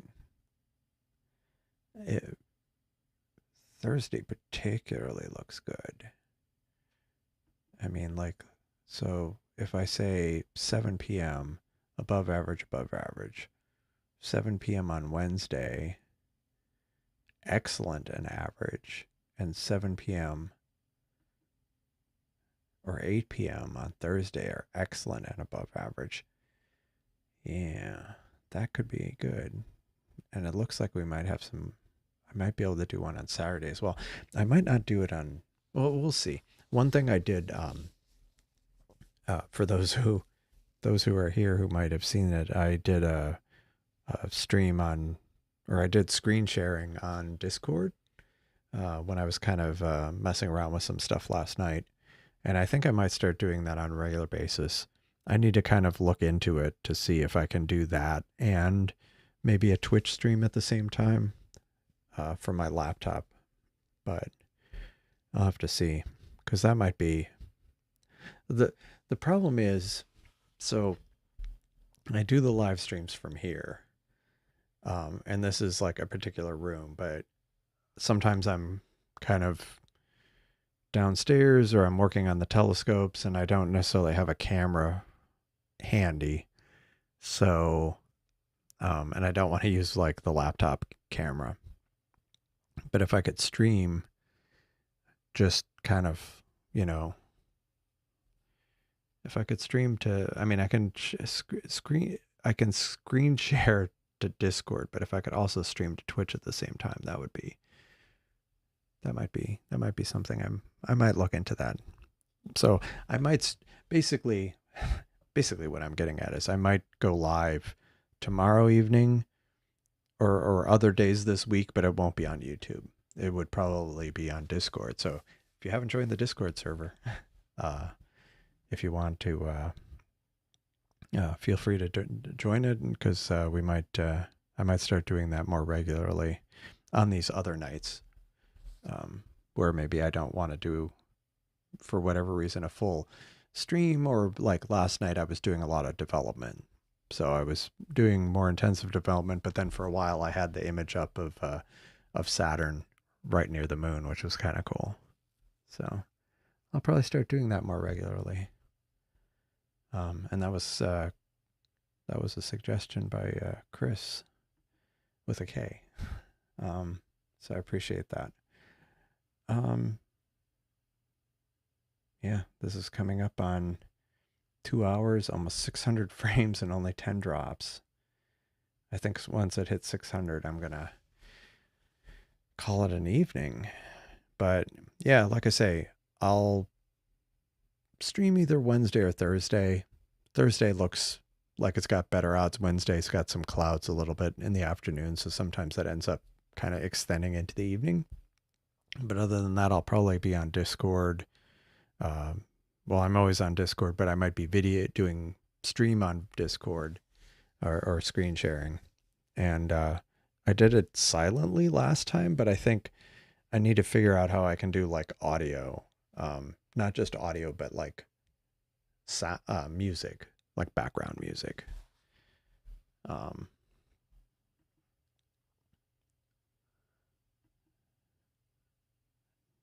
What was it? No, go for 1,000. Go for 1,000. Oh, 1,000 frames. Oh, I don't know. No, not tonight. Yeah, I'd need to. I need to. I'm gonna do that right now, actually. Yeah, I like that.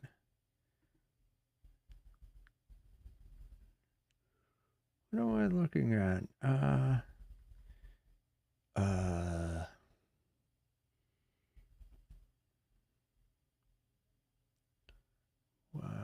let's see.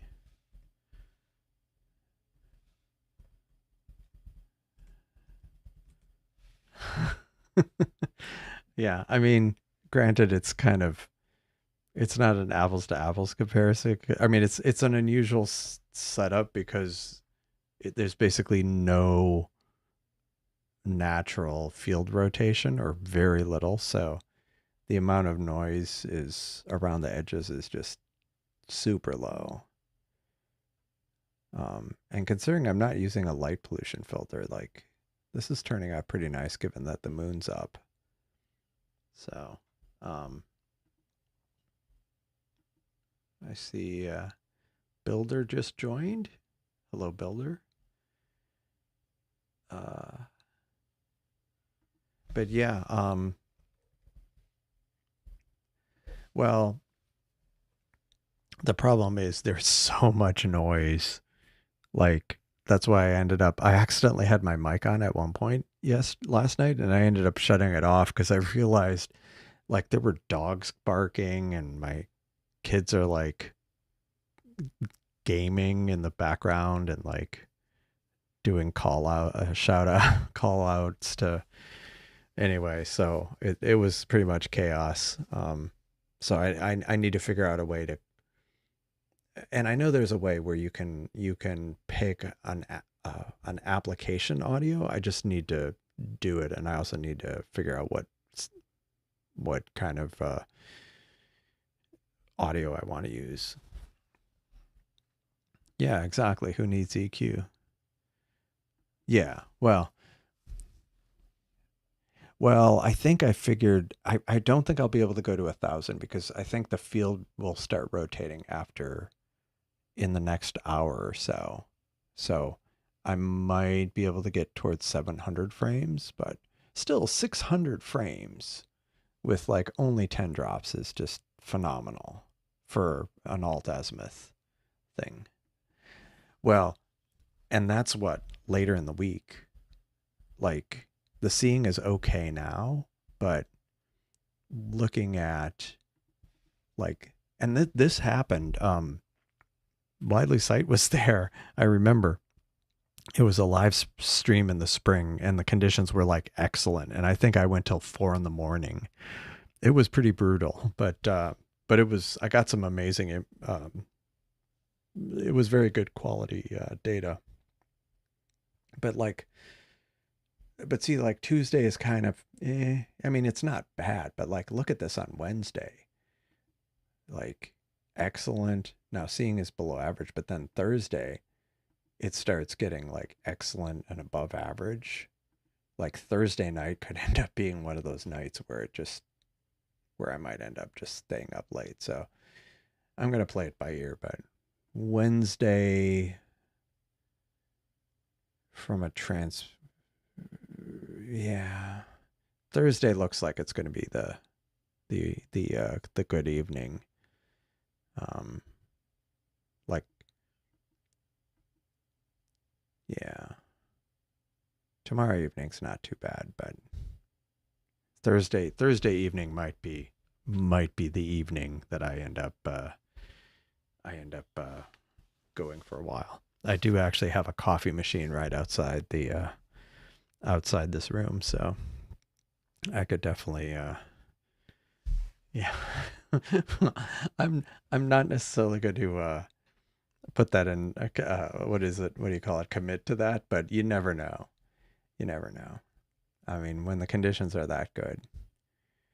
Although it might end up being, who knows, maybe I'll end up doing something where I just like leave it go and then just sleep for a bit. And then people can watch it while it's going. But we'll see. And really, that's the other thing I need to do.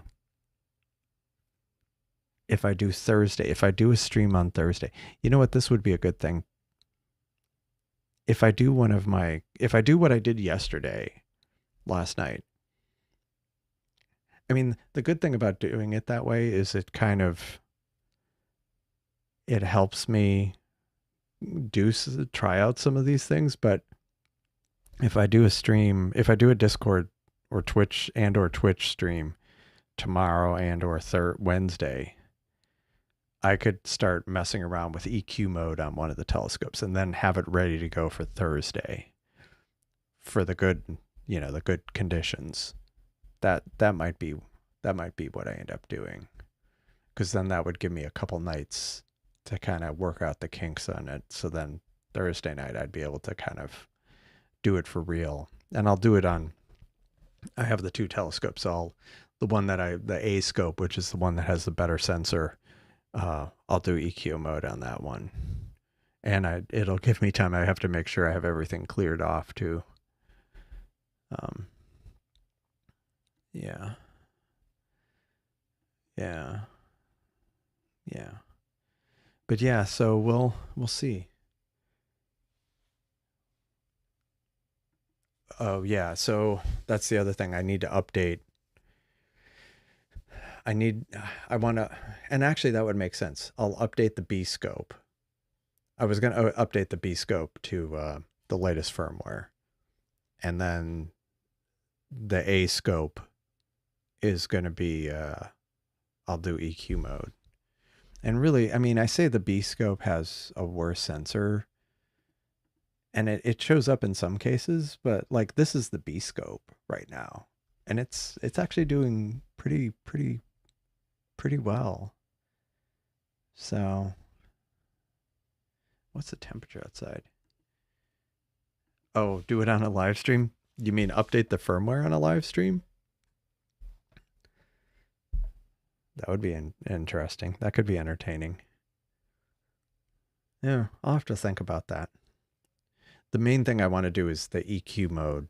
I mean, that's the thing I really want to get working, especially for Thursday. Now I have like a goal now to get that working.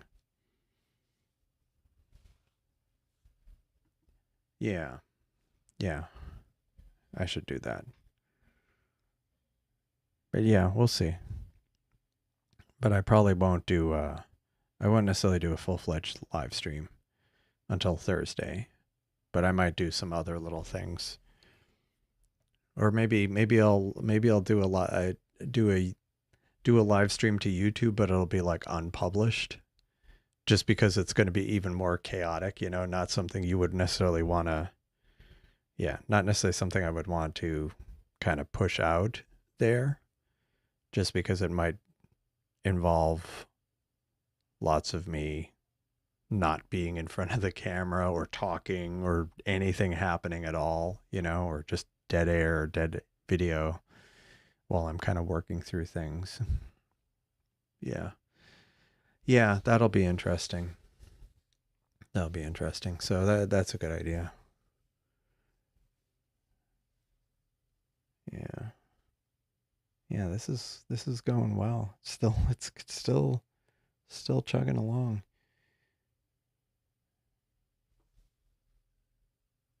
Yeah. I might see if I can get it up to 700 frames. Um, Actually, let me just see what kind of field rotation I'm up against. Is this the current time? Yeah, it's the current time. Let's see. Yeah, see, it's going to start rotating here. But see, it starts, yeah, by midnight, it starts getting pretty severe, the rotation. So,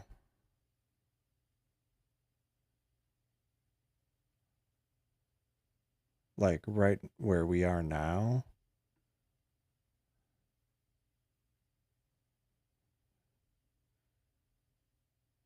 yeah, see, I wouldn't want to go past midnight because, like, if you look, like Electra, that star will start rotating out of the field of view. I mean, assuming it's even centered this way, but still, I don't want to risk. So I might do another half hour, which would get me almost up to. Maybe I'll stop it at 666 frames. No, I'm not going to stop it at that. But yeah, I could probably get close to 700 frames. Yeah, be a square. Yeah, yeah, we'll see. We'll see. And who knows? Maybe I'll do it and just see how bad the rotation is. Because like when I reprocess it, I can just chop off the final bits. Or, I mean, I'll have another shot at this. Like I can run the B scope on this again tomorrow night. I could do it again the following night, and I could try to do it.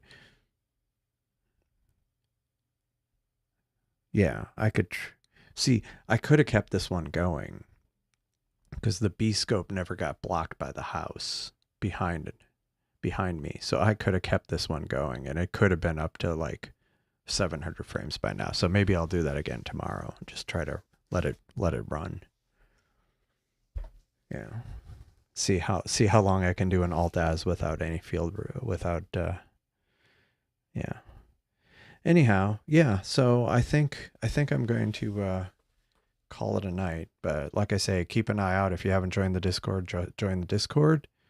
I will have some kind of, while I'm kind of working through some of these things, like the upgrade to the latest firmware on one of the telescopes. I'm going to test out EQ mode over the next couple of days with the idea that Thursday night, one of them I'll be running in EQ mode. So I think that will be, that'll be a neat little test. But in the meantime, I think I'm going to leave it at that. Thanks everybody who tuned in. And like I say, keep an eye out. I'll be having some more streams soon. Oh, it's about to hit 666.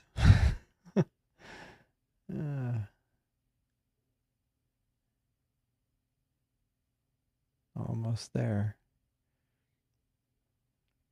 And of course, watch, it starts dropping. No, it's got it to 666. Anyhow, yeah, so everybody have a good evening, and I will see you next time. Thanks.